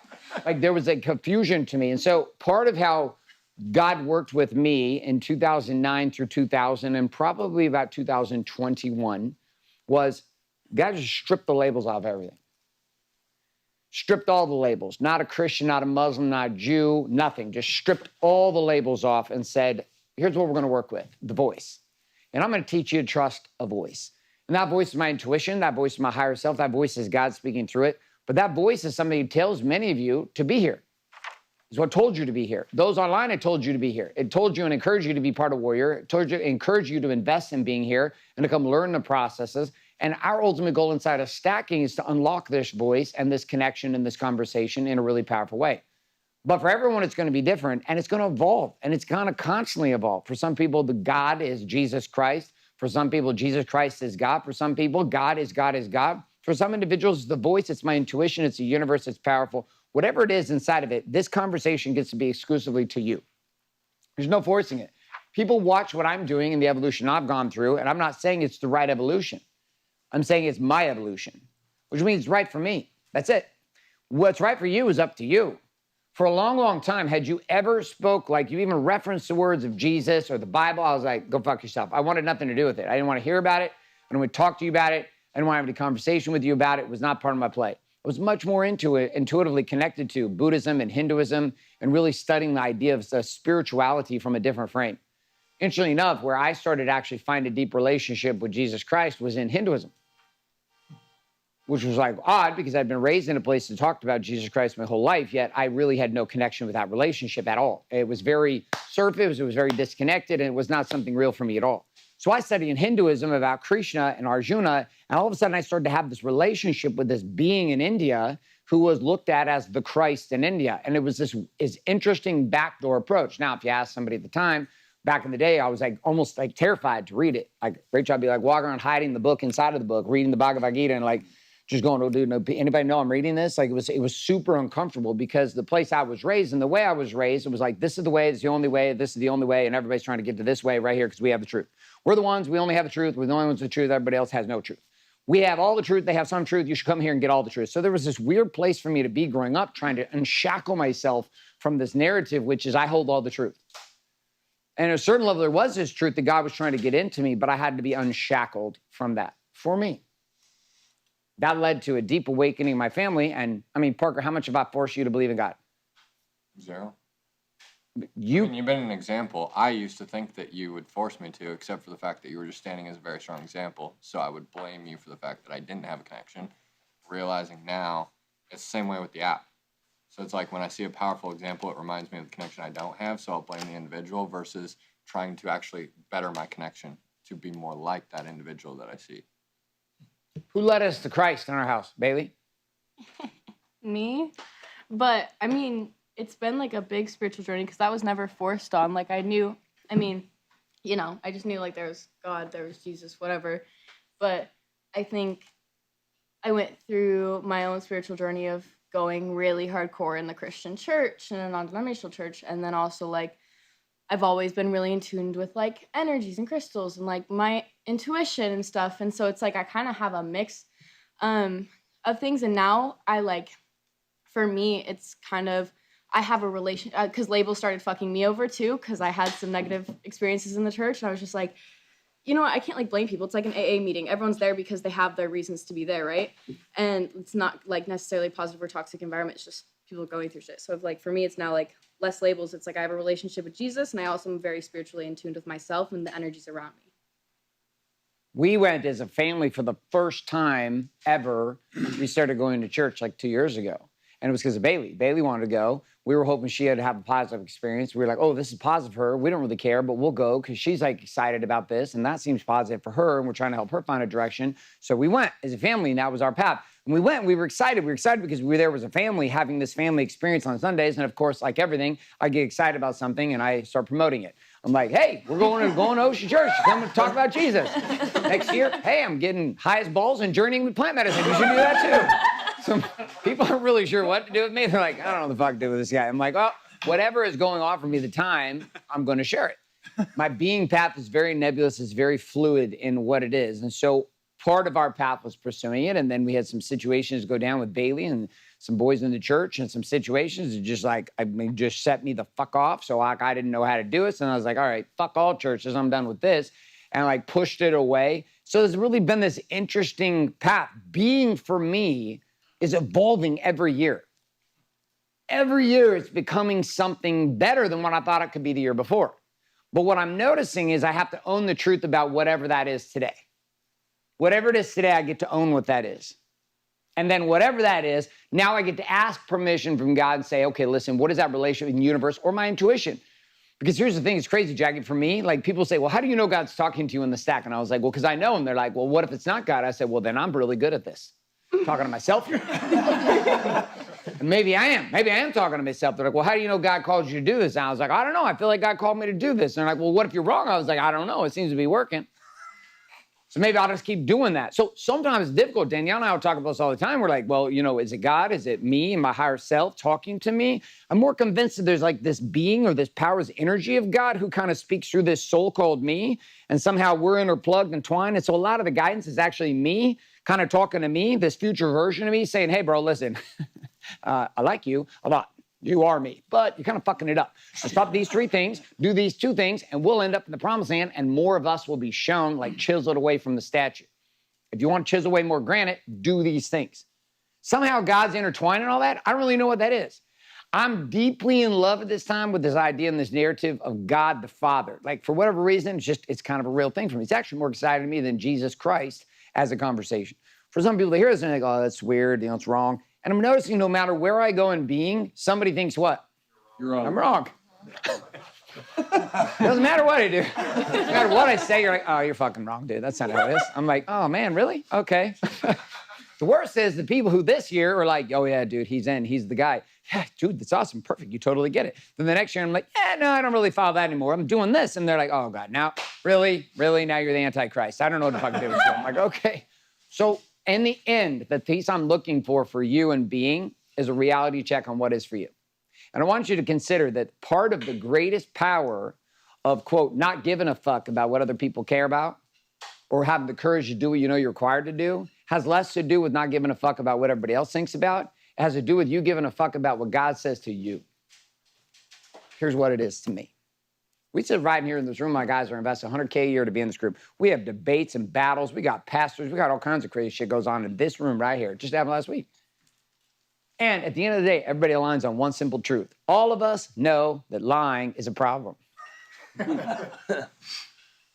We all know the stacking works.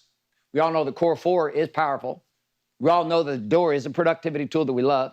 We also know the fact mapping works whether you're Christian, Jew, Muslim, or you just love putting crystals under your armpits. Doesn't matter. Like whatever you want to do in that place, for me at this place, what I'm asking you to be for yourself in the conversation of being is to be honest. Be honest. Because one thing I am certain of is whatever I think it is right now, guess what I can be sure of? That's not it. It's actually quite funny. It's like, this is it. Well, no, it's probably not. But go for it now as it is, just so that you can understand that what you thought it was isn't it. And that the further down the path you'll get, the more you're going to recognize that you don't have a clue. And there's some peace in this. It's weird. It's like this peaceful thing of like, I don't really know. And the older I get and the more down this path, the more I'm like, maybe that's right for you. I don't know. Okay, well, how's it feel? Well, it feels great. Okay, well, it's a bear grapefruit. Yeah, okay, do that. So I'm going to share with you my being map. And then we're going to go into this conversation as a group. Oh, whoops, I'll go run my little update here. Did everybody run your update on your software? Yeah, okay. If everybody didn't run your update, hurry up and run that update real quick for us so that we can get you updated. And hopefully get you updated in a way that doesn't have you lose data and have you lose your mind and want to shoot us all in the face. Hold on, here we go. How many right now, though, can already see the power in this particular process? What do I do now, Weston? Do I click discard? Hit discard. Okay. How many of you already seen the power in this the new process over what we used to do in fact mapping? Raise your hand. Okay, how many of you in the chat are seeing the same thing? Type in hell yes in the chat. Type in the hell yes in the chat if you're starting to see it, because like we're finding, again, like I told you, we did not just, this wasn't just like something we started doing. I was heavily testing this forever and ever and ever and ever. There's some things we deployed in the software that we didn't really test were kind of a good idea / bad idea, but this is one we're taking our time on because once we get this piece to lock in permanently with how I know it needs to be, like this will change the entire dynamic of the purpose around the work. Because all the work, core 4, stacking the door, all of that is about moving you from where you are to the impossible game or the new level of freedom. That's those tools. That's why they make sense. If you don't have a place you're moving towards, they don't make sense. That's what we're going to do tomorrow. So here's Being, the freedom Being map. All right. Most important lesson for the year. Most important scripture I'll ever read is the one I write. I say that people get very fired up. Some people get very excited. Some people get very fired up. For me, it's deep, deep, deep, deep truth. Looking at the fruit and being domain. My soul is free from the trauma of my sexual abuse as a child. And there is a palpable difference in who I am and what I am seeing in myself and the world around me. My relationship with God the Father is the deepest and most powerful relationship in my life. It makes me wonder how I ever thought I was connected prior to this year. The Freedom Protocol has absolutely transformed my reality and allowed me to find a path and a pattern in my soul that I know was possible, but I had never been able to access before. My mind is free, like at a level I've never known. It is truly a servant to my soul and has opened up my life at 46 years of age that feels as if I have been reborn. I'm one with Christ, but not in the church frame, but a deeper frame of connection as a king in Christ that has empowered me to see a world that is real and yet unseen. The unseen world has become as real to me as the seen world, and the shift is so exciting it's going to open a new world for me as I head into the second half of my life. My stack game has exploded. With the use of the Freedom Protocol in 2022, it has awakened a deep and real communion with prayer stacks. I'm stacking with God and walking and talking in prayer stack every single day for 90 to 120 minutes, and it's deep, real, and accurate. I'm becoming lethal in my ability to listen to God and to point the game of my life in the most inspiring ways. My decisions have impacted every single member of my family, and my spiritual freedom I am accessing and exploring and sharing with the world has altered thousands already. My relationship with Christ is beyond scriptures, and my knowledge dwarfs anything that anyone could ever share with me out of the scripture. I know God outside of tradition, scripture, and dogma, and at the same time, I'm not threatened by anyone else and believe that God is or God should be.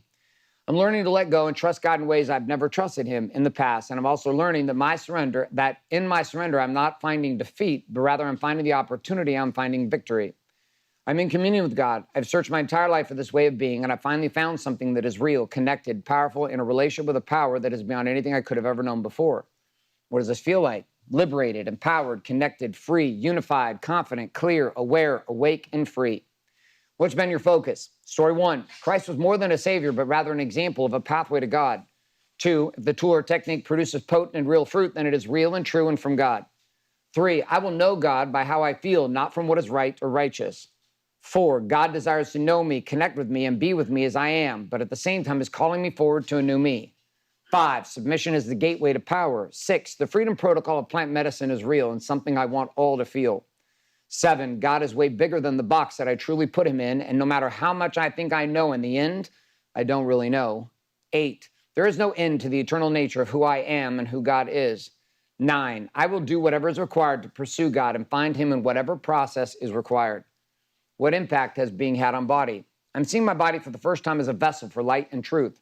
I'm respecting my body in ways that I've never respected in the past, and this is because of the divine perspective I have on my body now that I did not have in the past. What impact has it had on balance? My marriage is in a season that I've never been able to access before, deep, connected, and spiritual on fire. My relationship with my children is clear, pure, and connected, and I've learned to let go and give them to God in a way that I had never had the courage to before. And this is exploding my love, connection, and certainty in my relationship with my children. I'm free with myself. I've learned to love me, accept me, and appreciate me at levels that I had not had the courage to do before. I'm in a path and in a season that is beyond anything I've ever known, and it brings with it a peace that I've never felt before.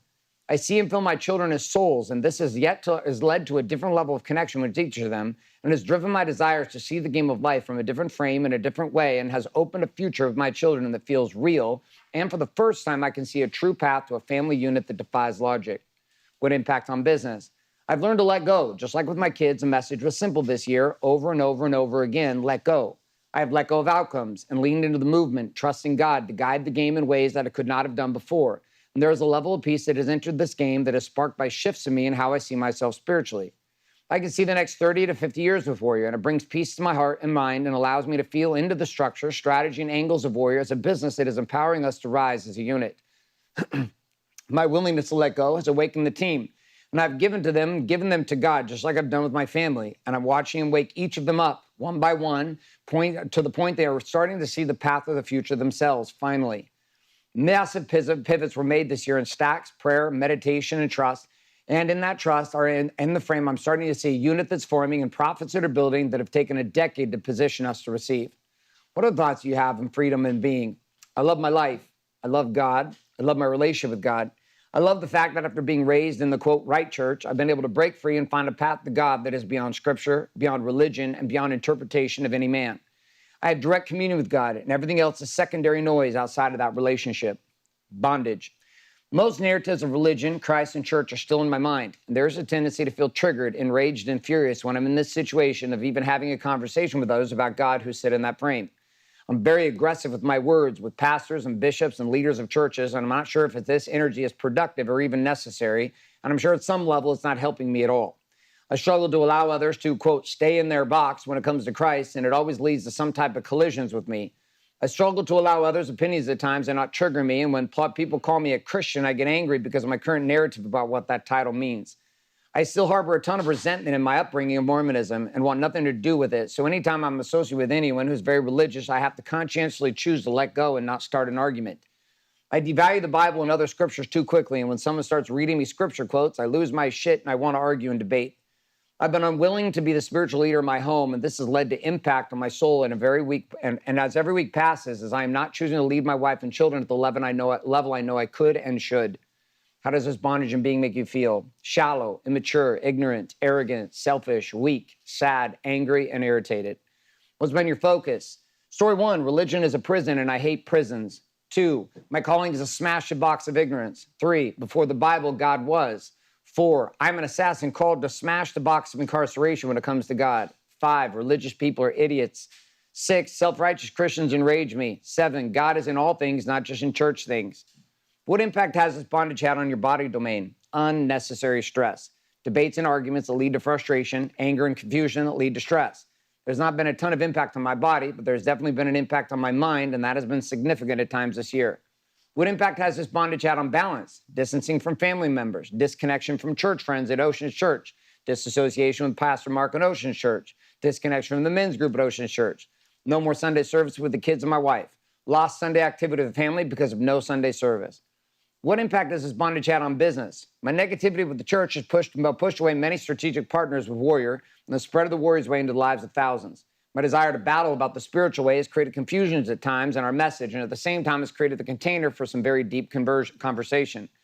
I am missing something here. I can feel it and sense it in 2022. I know there's something going to open up in 2023 with this that's going to melt my anger, my ignorance, my stupidity, and at times my desire to fight with other Christians. What other thoughts do you have about the reality of this bondage and being? It's time for me to stop attacking pastors. It's time for me to stop attacking the churches. It's time for me to frame the game of Warrior in a way that's useful to the millions of men and women in the Christian world that allow them to see the truth I've found here that I deeply desire them to find also. As much as I don't want to, it's time to write the Kingdom Box version of Warrior and let go of my anger, irritation, and my own self-righteous bullshit judgment about the Christian world, learn to love them where they are, while at the same time taking a stand for the message I know I've been called to lead. Revelation. My spiritual life is at another level, and it's something I truly love. I also know that I'm a baby in the game of eternity, and if you ever told me that I would become the man I am today after the man I was 2 years ago, I would have never believed you. I'm just happy, content, and yet at the same time, wide the fuck open to God guiding this game with me, my marriage, my family, and my business. And I'm excited to see what opens up in 2023 based on what has already opened up in 2022.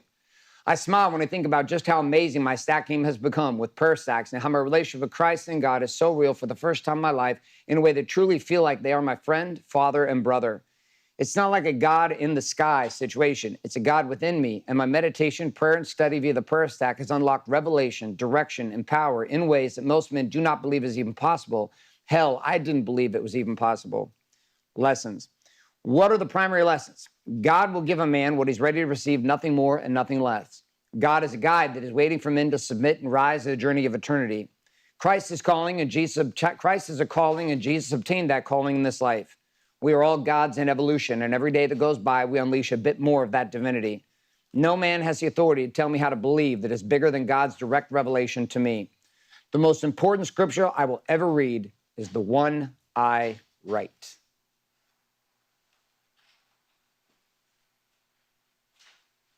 Now, I'm very open about my life. This comes with consequence. Most people lie. They lie about what they think, they lie about what they feel. And one of the areas we see that people lie the most is they lie inside of this conversation of being. They just lie. They pretend they know when they don't. And they pretend to not know when they do. It's wild. Pretend like you do know when you don't. And the things you do know, you pretend like you don't know them. I would have you consider as we go into this particular exercise with being that you have an opportunity to choose to be honest with yourself in a dialogue and a conversation that will be inspired.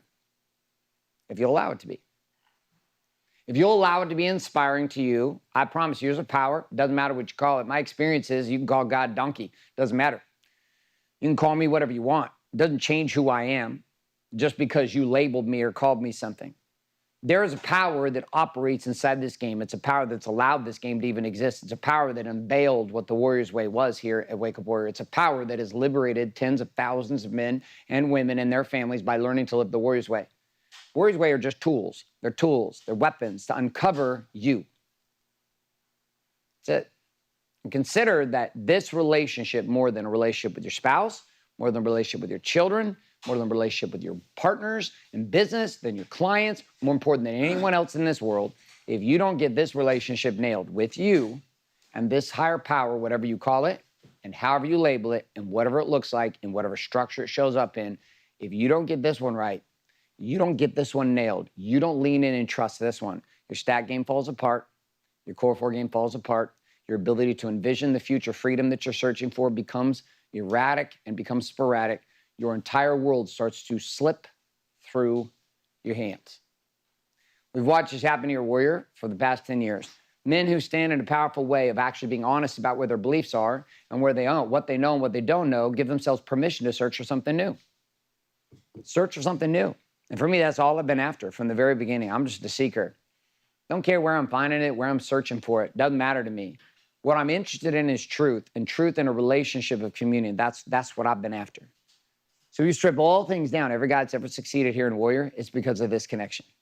Whether it's using plant medicine, whether it's using crystals, whether it's praying, whether it's going to church, whether it's raising your hands and singing worship music, whatever it is that you're doing that is producing fruit, write it down. Whatever you're not doing that's not producing fruit, wherever your confusions are, wherever your chaos is in your own head, write it down. You got a chance. We got 40 minutes on this topic to work through the conversation of being. It'll be one of our last activities for tonight, and then we'll do a share, and then we'll wrap it up for this evening. We're going to lay business for tomorrow and kind of leave you in that pocket because business and money, interestingly enough, in my experience, are in direct relationship to your ability to connect. You can't connect, the cash always becomes a problem. You can't connect, cash and creation inside of the business world seems to take off. In this room, if you're clear about where we're going to go for the next 40 minutes, raise your hand. Online, if you're clear about where we're going to go, type in clear into the chat. Type in clear into the chat. So we're going to wrap this up. This will be our final aspect for tonight. We'll do being. We'll also talk about being. We'll introduce the conversation of business with an assignment for tonight, have you come into tomorrow.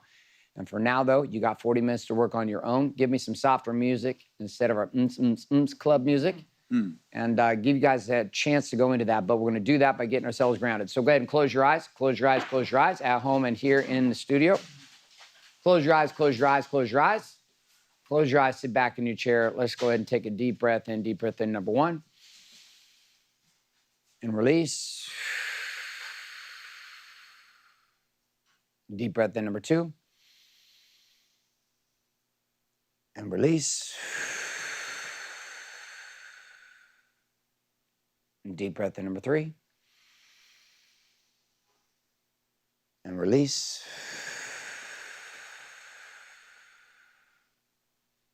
And deep breath in, number 4. And release.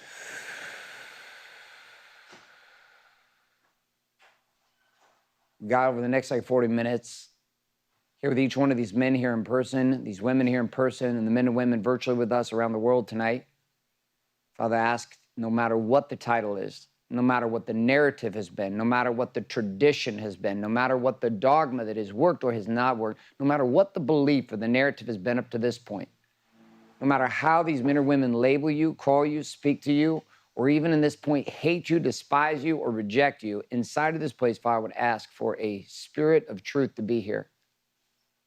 That any of the words and the labels that may get in the way, that those would simply be moved to the side for them.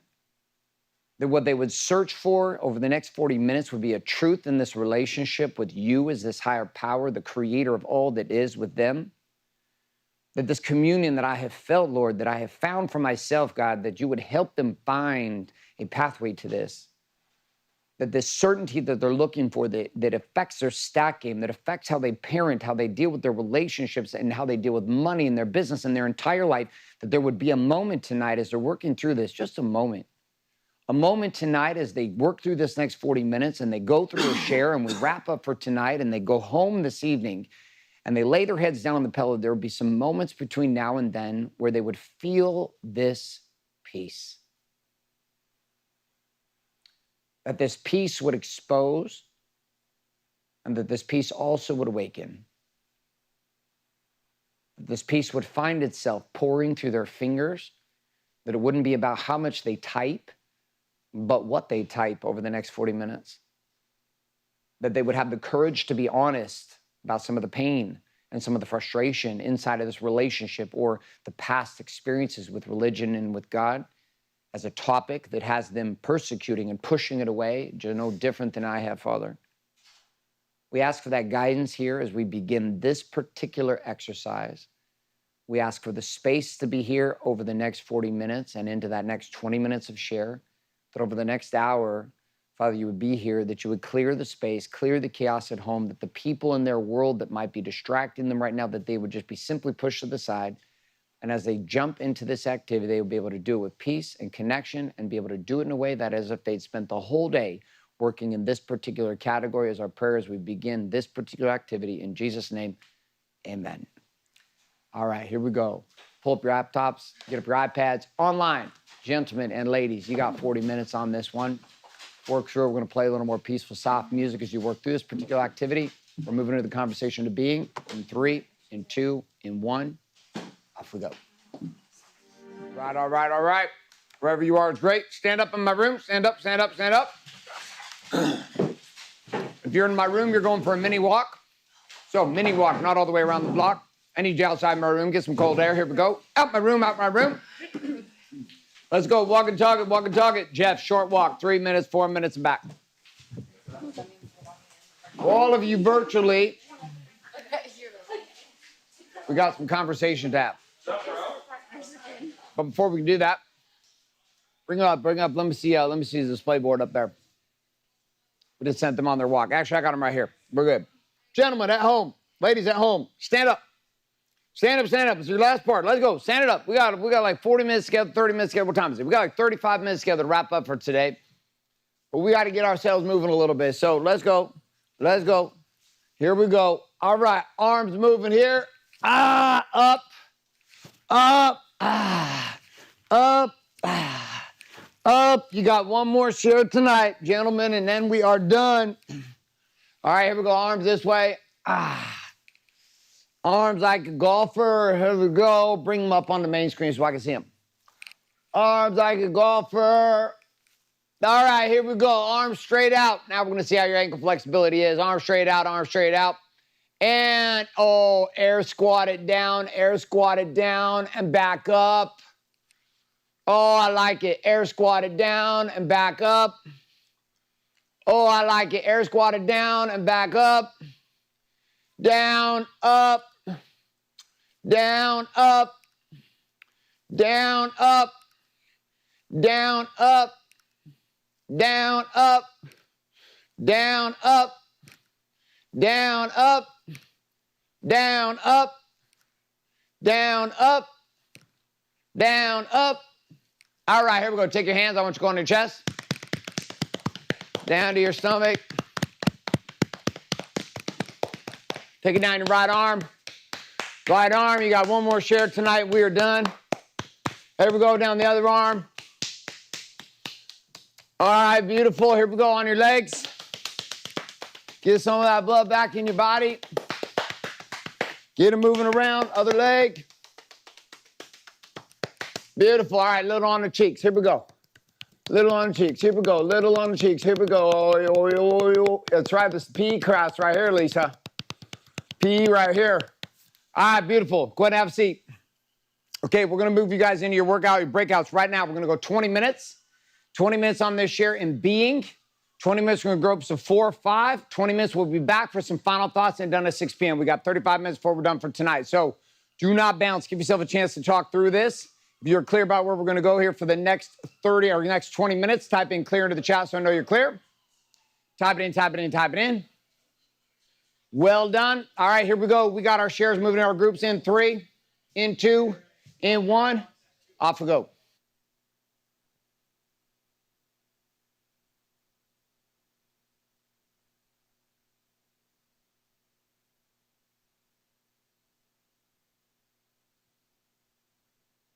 Steve Roberts. Ah, just us. Beautiful. Hello.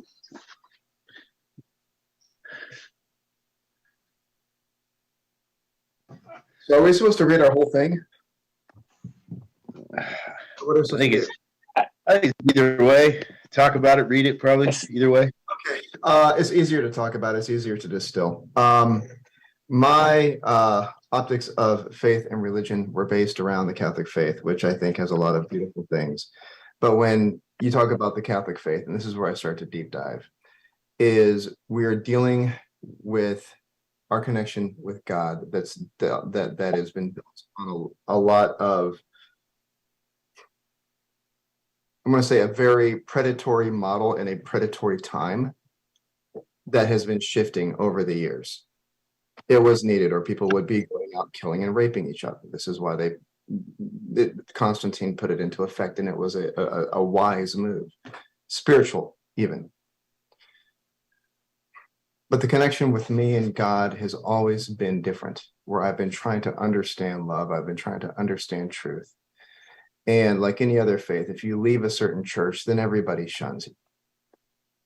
And I've had that happen, and that's a very painful thing.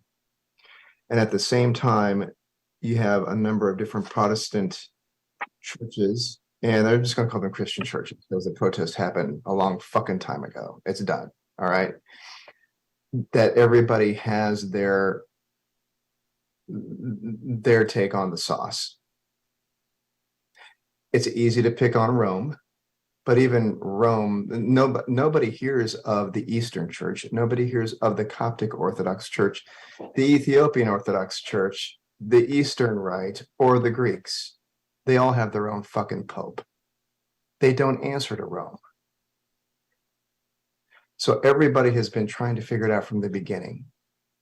And everybody feels like they have the answer, and everybody tries to control the narrative. Now, I don't think that they do it in a malicious way. And I think they fail because they're men.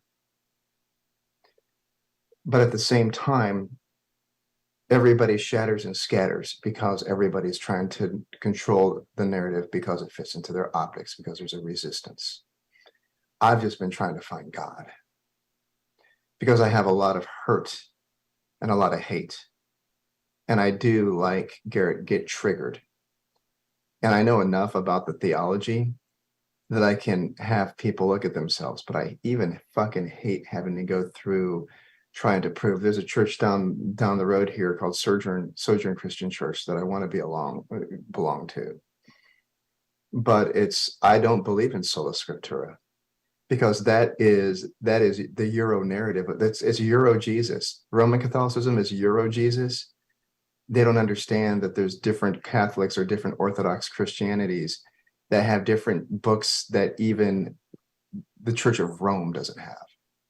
And because I understand this bigger influence, and even the fact that there was within Zoroastrianism and even within other faiths that was picked up through the writing of the Old Testament, I get where Garrett's coming from, but at the same time, you don't belong, and that fucking hurts. Because if you don't believe in their sauce, you can't hang out with them. And you're alone. And loneliness causes anger and hurt. That's it. Do you feel that way hanging out in Warrior now? No, Okay. but warrior is not. Warrior is not No. hugging somebody at church in the tangible. Right. It's exactly. It's not fellowship. It's not in-person fellowship. Yeah. Yeah, and we don't have to focus on me and this. I want everybody else to have their chance, but I wanted to present it very clearly of what I know and how it has. The more you know, the more it hurts, because you know that the separation has extended all the way back toward those Pharisees and Sadducees, and it will continue to do so. And there will be splinters and splinters and splinters. It will continue. It will not. It'll be unending, guys. There will always be a splintering of Christian faiths. Sure. And that's why I really appreciate about doing this is that we're looking at it for us in our life and our sphere of our life, and looking at the whole being domain, in this whole question. So it's really good. So it hurts to be alone in that. So there you Yeah. go. No, I get it. Next guy. Sorry to be the depression bomb of the group. Now you're talking the reality of where you're at right now, brother. It's fine.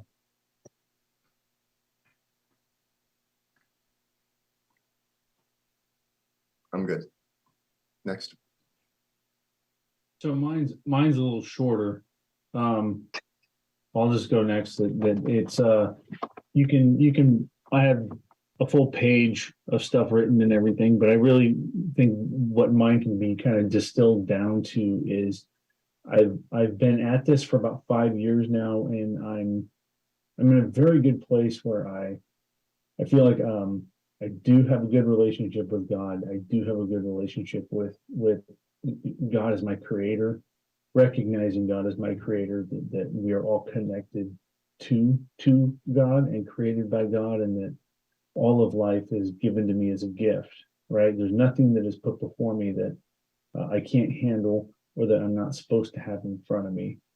And that it's all happening for me and not to me, and to see why it's happening. I've been able to use meditation and prayer to actually hear, I have a very clear purpose on what it is I'm supposed to be doing.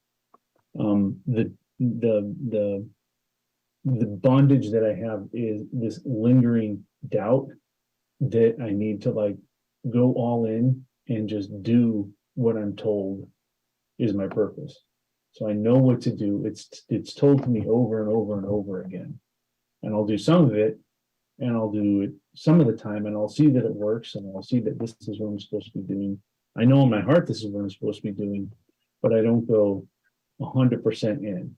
And for me, at the end of it, really all of the fear and the anxiety and the wanting that I have in my life and the procrastination really boils down to my inability to just what Garrett White would refer to as submit, right? To what you hear and what you're being told to do. But to me, it's just I just don't fully do what it is I know I'm supposed to go do.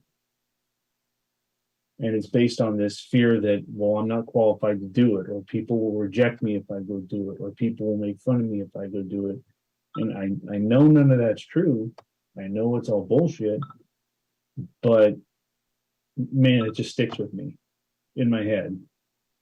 And so it's just like it's this obstacle that I got to get past. I just got to fully leap over it and go. And if I do that, it's like, okay, a lot's going to open up. But until I do that, it's like, that's my burden. So that's what I got to get over this year. That's my big thing.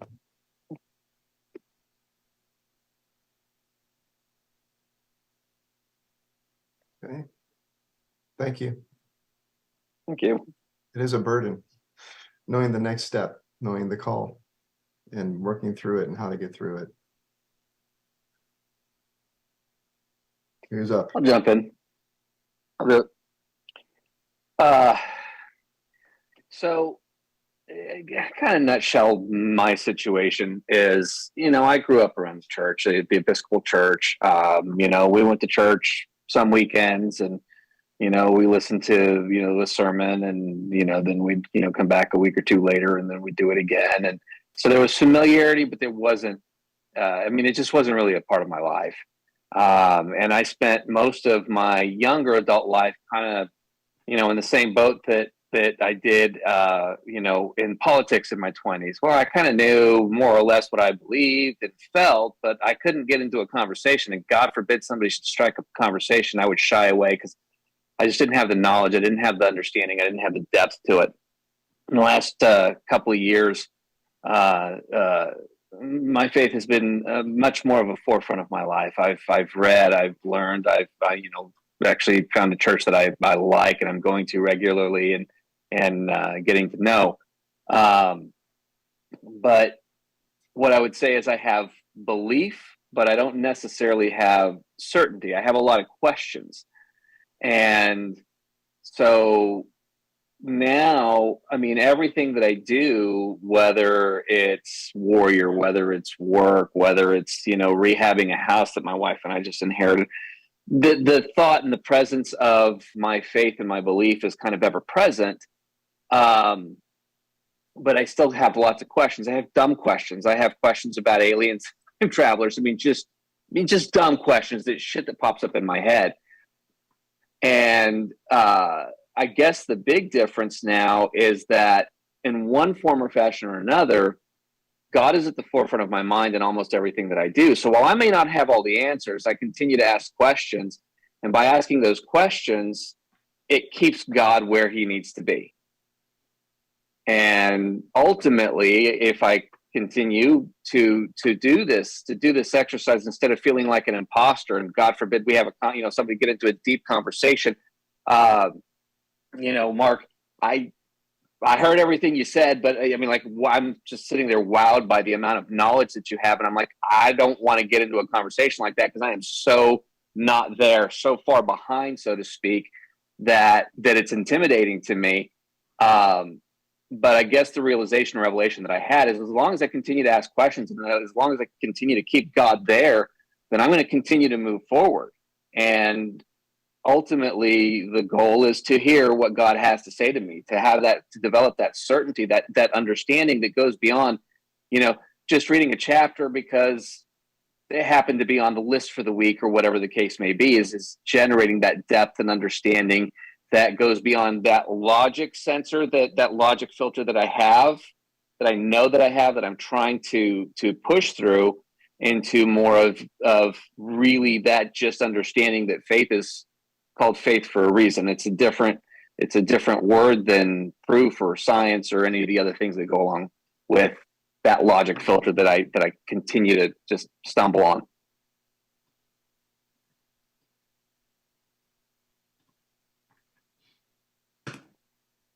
I get it, man. I get what you're saying.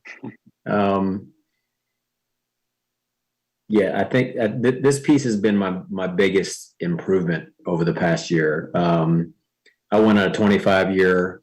I don't need anyone, particularly God and Jesus. Just didn't need them. At least that's what I thought. I mean, I was clearly wrong. So in the past, 12, 18 months, started going back to the church. I was raised Lutheran, as a young child. And actually my wife and my 8 and 6-year-old got baptized on Sunday. So that was pretty cool to see. We joined the church, on Sunday as well. So I can't even explain like the pathway that I'm on. I just know it's the right path. It's super weird. And I can tell you at WarriorCon 4, I attended that one virtually. There was a gentleman there that was from Alabama and started speaking about submission to the Lord. He was the guy that owned the gym, Iron Tribe Fitness, and he started talking. And that was the second question that we had to say, we agree to when we joined the church. And I was like, fuck that. I'm not submitting. Like, I'm not doing that at all. Somehow when he spoke, I got it. Like, I got the message. He started Iron Tribe Fitness. The deacon or the elder at our church owned Iron Tribe Fitness here in Charlotte, North Carolina. So right after his speech, I texted him. I was like, hey, you know this guy? I think his name was Forrest. Not only did he know him, it was his stepbrother. I'm like, you can't make this shit up, man. I'm like, they're related. So it was just kind of wild how too many too many coincidences, man. I can't explain it. I'm probably rambling here, man. Terribly sorry, but like I know I got to go down this path. I'm going down this path with our church, and we're joining. It's great, and this overlap with Warrior, and I'm here. Where it goes, dude, I wish I knew. Like I don't know. I'm usually the guy that wants to know what the hell's coming next. Like where am I going? What's the end game? I'm going to this target, and I don't know on this particular path. I just know I'm walking in the right direction. That's all I can really say about it right now. Thank you very much. Thank you. Yes, sir. I guess that leaves me. I went to Warrior Con 4 in person, and it was a really good, powerful place for me when I was 18 years old, basically. I think is the first time that I was 17, somewhere around there. It was the first time I ever had exposure to the church. And within a very short time period, my three sisters and both my parents and myself became Christians in whatever sense that means, of kind of a more Pentecostal or something. I don't know, but anyways, we had a big impact in our lives. And then I spent from the time I was 18 until I was 28, I think, in missions, and I have a degree in biblical studies. I taught inductive Bible study method. So Mark, I'm familiar with everything that you were saying, and missed some of the stuff in the beginning. And Mark, I have some of the same struggles with the modern day church. And it's like, anyways, I had to get over myself basically at Warrior Con 4. It was really good. There was an element of me that, I don't know, somewhere in my mid 30s, late 30s, mid 40s, I just kind of said, fuck you to God. I'm going to do things my way because I've been doing everything the church has told me to do for so long, and kind of did my own thing, justifying every behavior or whatever by, well, I'm saved by grace, and he's not going to abandon me, whatever, just justifying my bullshit. And so the first night, the guy from the East Coast at Warrior, does anybody remember his name? That guy who has his own training on the East Coast, Mexican guy, really cool guy. That I just massive impact on me, like on the ground, like overpowered by the power of God,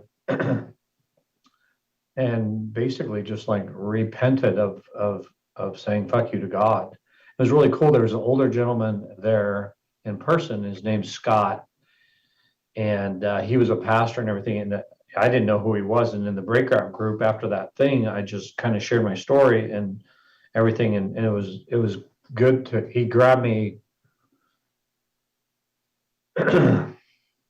Obviously it's emotional, but he grabbed me and gave me a hug, and he just said, welcome home.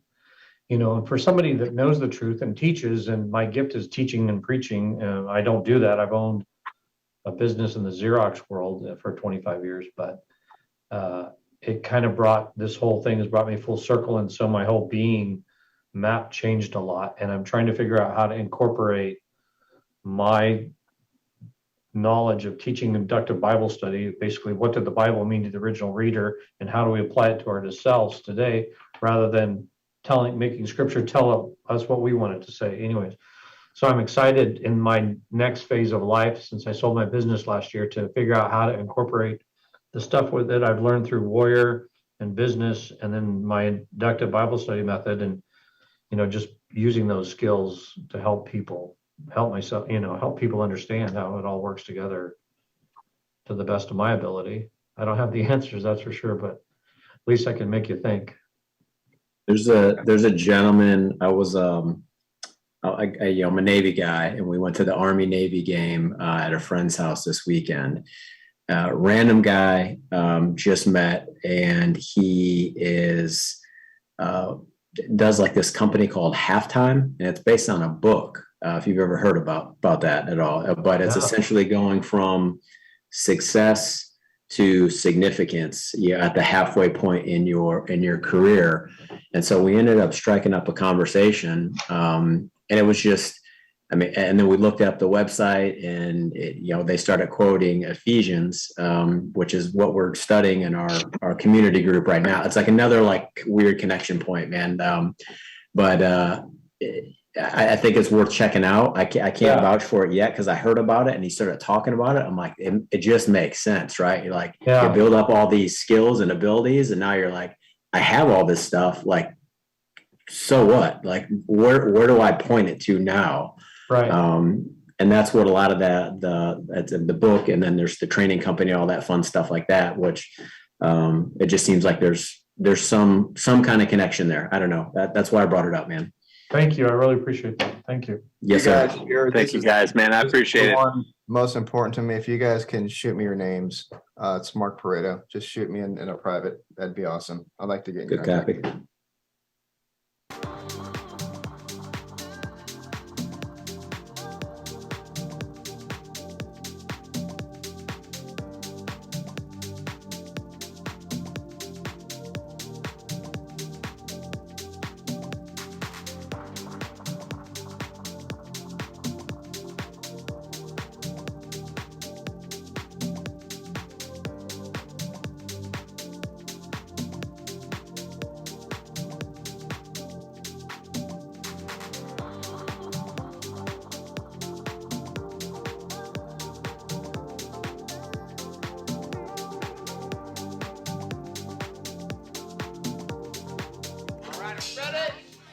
Let's go.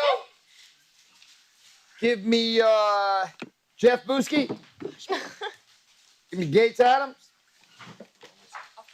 Give me Scott McClish. Dr. Bugatti. Oh, yeah. And give me one more person. Let's go. Eric Ferdman. Let's bring Eric in. All right, bring them all up at the same time. Okay. Jeff, where you at the end of this beautiful, amazing day? Besides having a solid goatee that's gone from beard to goatee life, can you get unmuted, or we got you on a block? We got you blocked. Cameron, you gonna handle that? Now we should be good. There we go. Now we're good. Now we're good. All right, man. So where are you at here as we wrap up this first day? Oh man, amazing first day. Just especially around this last evolution with being. I mean, for me, it's been one of those experiences, as I was sharing with the brothers in our last share, that this year has been really kind of all over the place for me. It was a year where I kind of really put a lot of distance between myself and God. I grew up Catholic, and Catholic for me, there's a ton of guilt and shame and just very fear-based religion instead of faith-based. And for me, when I originally got divorced in 2012, then the Catholic Church said, no more communion for you. And that to me was like them just saying, fuck you. And that's when I chose to walk away from church. Now, matter of fact, the last several months, jumping back into the stack game and specifically the prayer stack, holy fuck, it has altered my whole way that I'm operating, man. Like, I used to get up in the core 4 was the first thing that I would do. Every morning now, it's like 4-mile walk with my dog, and it's just walk and talk with God. And it's just been insane. Just the evolution of that has been, it really has spoken from a powerful standpoint. That if you could take it and strip away everything else, that would be the one thing I'd say, just leave me with that. And so, for me, I was looking at, I think I wrote down at the end, I said, look, anybody can wrap themselves up into a pretzel for 5-6 months at a time, but if we want to have true lasting change, it isn't going to be without the presence, for me at least, of God in my life, because otherwise I'm just going to unwind to who I was before. And with God, I've got the opportunity to unmask who I already am inside of me and who He's calling me to be. He's calling me to wake up my soul, to come back and remember what I'm here for.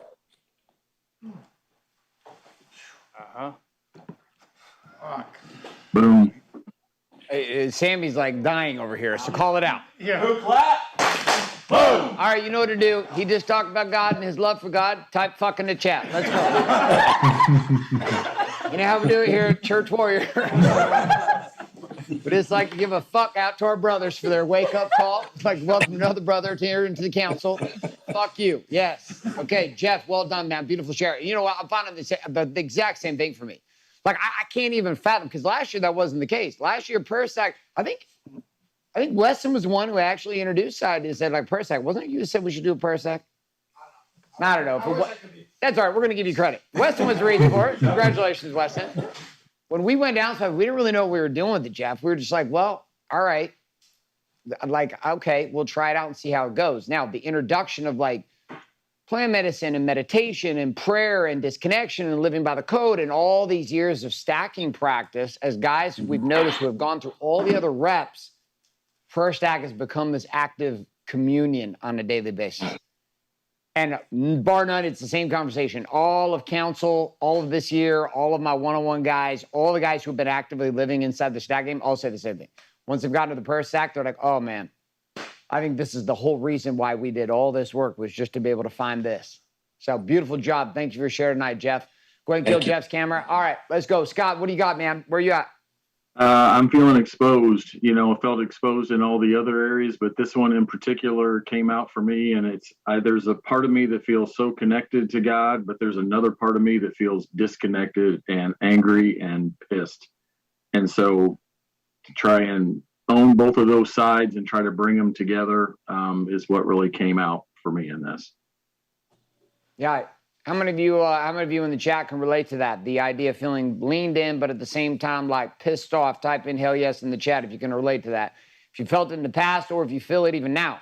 So look at the chat, guys, so you can see like you're not the only one to feel this. This actually been most of my journey with God, which has like been a weird place to be. I'm filled with, even now, even today, there's a lot of intermixed feelings that come from me.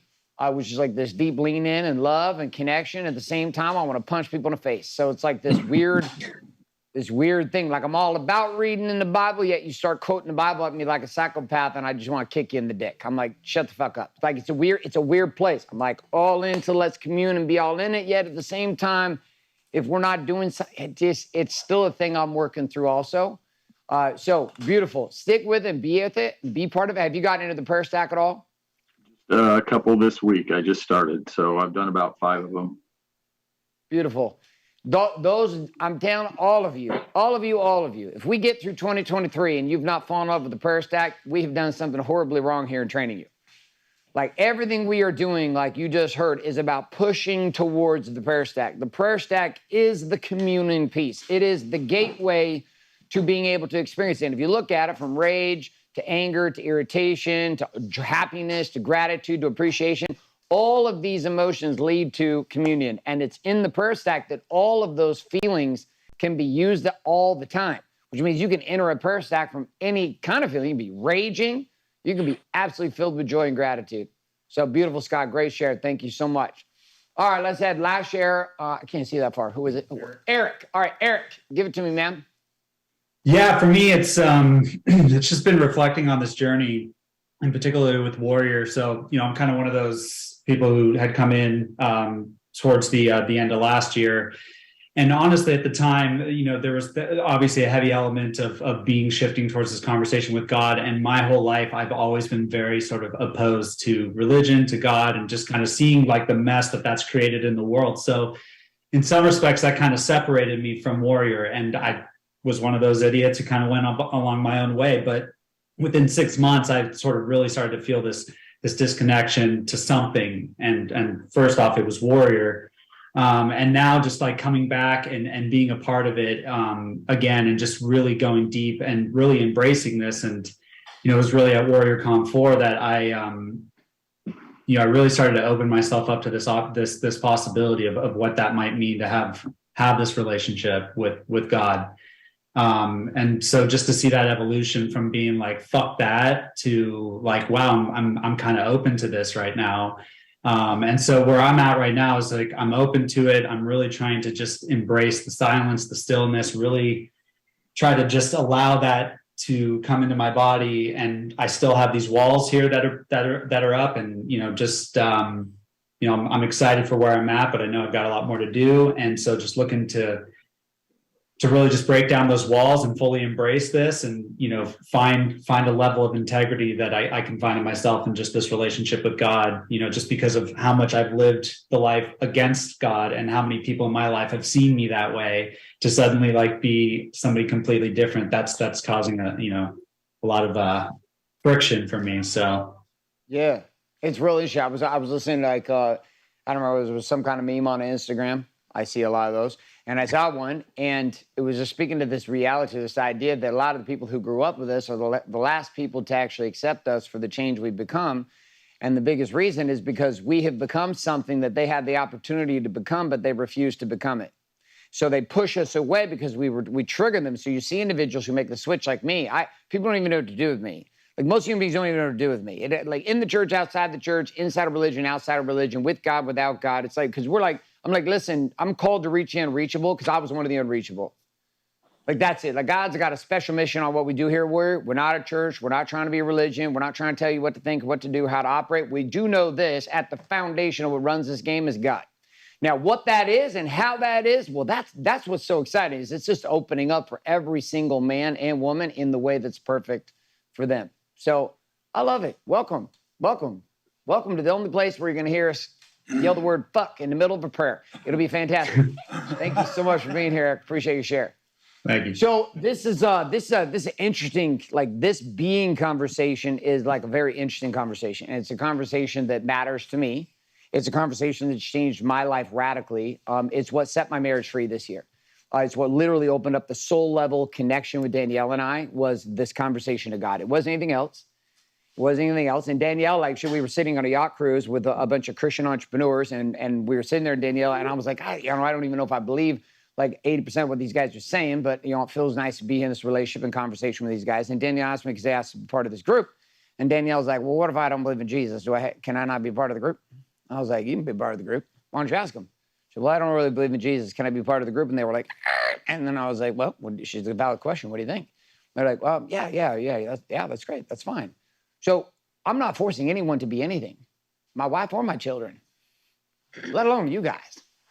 But what I'm going to do is constantly be open and public about where I'm at, period. And I expect the same for you, which is you to feel comfortable to be able to be open and public with who you are. We've sat right here in this room with Jewish men, Muslim men, Christian men of all denominations. They had amazing conversations. One thing we all come back to is simply this: we all agree there's some kind of power that's bigger than us that none of us really understand. And that power seems to be working in our lives in some way that we don't really understand.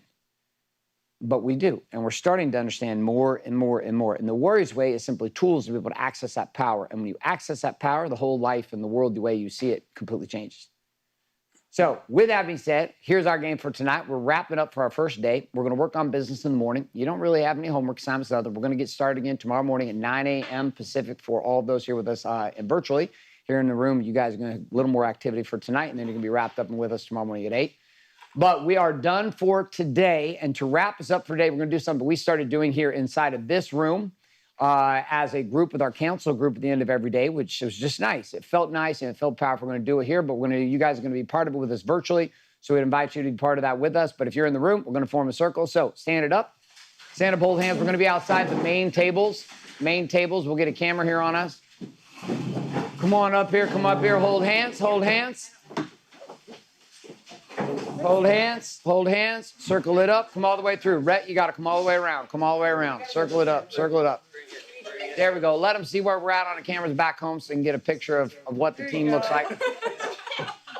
All right, beautiful. So at home, if you're by yourself, I just ask you to sit back in your chair, maybe put your hands together in a bit of a cuppy shape, or just hold them together, put them in your lap, and we're going to all close our eyes. We wrap up for today and then in prayer. Here we go. Close your eyes and take a breath in and release. Now, as we take these breaths here inside the room and also virtual, just feel that energy as we release through our prayers or through our breath. We'll feel the energy as it pours into the hands of the person next to you. If you're at home, just allow the energy that's here in this room and also the energy around the hundreds of people that are listening to you and being part of this virtually to also pour into you. And deep breath in and release. Now, as we take this next deep breath in, just allow any of the stress of today, the worry you might be tired or fatigued because it's been a long day. That's all right. It's okay to feel all those things. It's okay to be excited, nervous, or tired. You can get to sleep here in just a little bit. Let's wrap this up in a nice, calm, and connected way. And deep breath in. And release. And this one, we're going to take one more deep breath in. As we do that, we'll hold it at the top. As I hold the top, I'm going to share a few things with you, and then we're going to pray it out. Here we go. Deep breath in. And hold it. Just be here. Be here. All day long today, you got to participate in activities and push yourself. Conversation and dialogue. Feel your heart beating. Feel the silence around that beat. And release. Just breathe normal. Father, thank you for being here with us today. Being here in the ways that for every one of the men and women in this place need it. Not the way the world is teaching it, not in the way that tradition has taught it, but in the way that speaks to each one of them. Father, we thank you for this software, for these tools, for these weapons, for the thousands of men who have come here and women to help uncover what this is. Father, tonight, as these team members of mine here in the office, and also all of our amazing students and friends and brothers and sisters who are here across the country and across the world participating live and virtual with us and on demand. As a group of us, we thank you for the chance that we've had to be here. There are so many who will never come to know this conversation, will never come to know the dialogue or the communion that we're searching for. And Father, we ask that there be gratitude in our hearts tonight, there be appreciation for this opportunity, that the things we've seen today, that the powerful places we found ourselves, maybe the painful places we found ourselves, that inside of all those places, that we would find a peace that allows us to connect, a peace that allows us to drive and create and push. And as we sleep tonight, that new visions may open up in our eyes and our minds, that we dream tonight and wake up tomorrow with a renewed vision of what could be possible across body, being, and balance. And as we move into that conversation of business tomorrow morning and our money, that there would be already some ideas starting to form inside the minds and hearts of each one of the men and women here. They would start to see a new version of themselves that is already available, but is knocking, asking, and in some cases even begging and pleading for them to let go of who they are and to reach for that person. And Father, we ask for that strength to be with them tonight, and also to heal up any fatigue and tired, to come in refreshed and ready for tomorrow as we wrap up this day. In Jesus' name, amen. Thank you here in the room. Online, we are wrapped up for today. Day one is done. For you online, gentlemen and ladies, we will see you tomorrow morning, 9 a.m. Pacific. We'll get started here 10 minutes before the hour, and we'll be off to the races. We're going to finish all of our freedom maps tomorrow. We're going to finish our final fat map inside of business in the morning, and we'll wrap it up by tomorrow night with the gap opened up for all the work we're going to do on Friday in our focus map. So for you online, thank you so much for being here. Good night, goodbye, and we'll see you tomorrow. For those in the room, gentlemen and ladies, you guys got about 30 minutes left. Coach Trevor's going to run you through some debrief on the day. You guys are going to work through this as a team and start to see some interconnections to what's happened. So I'm going to exit. I've got a call with a client right now, and you guys are going to hug up three people. And once you have a hug, find yourself in your seat, and Coach Trevor's going to take it from here for about 30 minutes with you. Clear? Clear? Clear? Clear? Clear? Hug it up! Hug it up!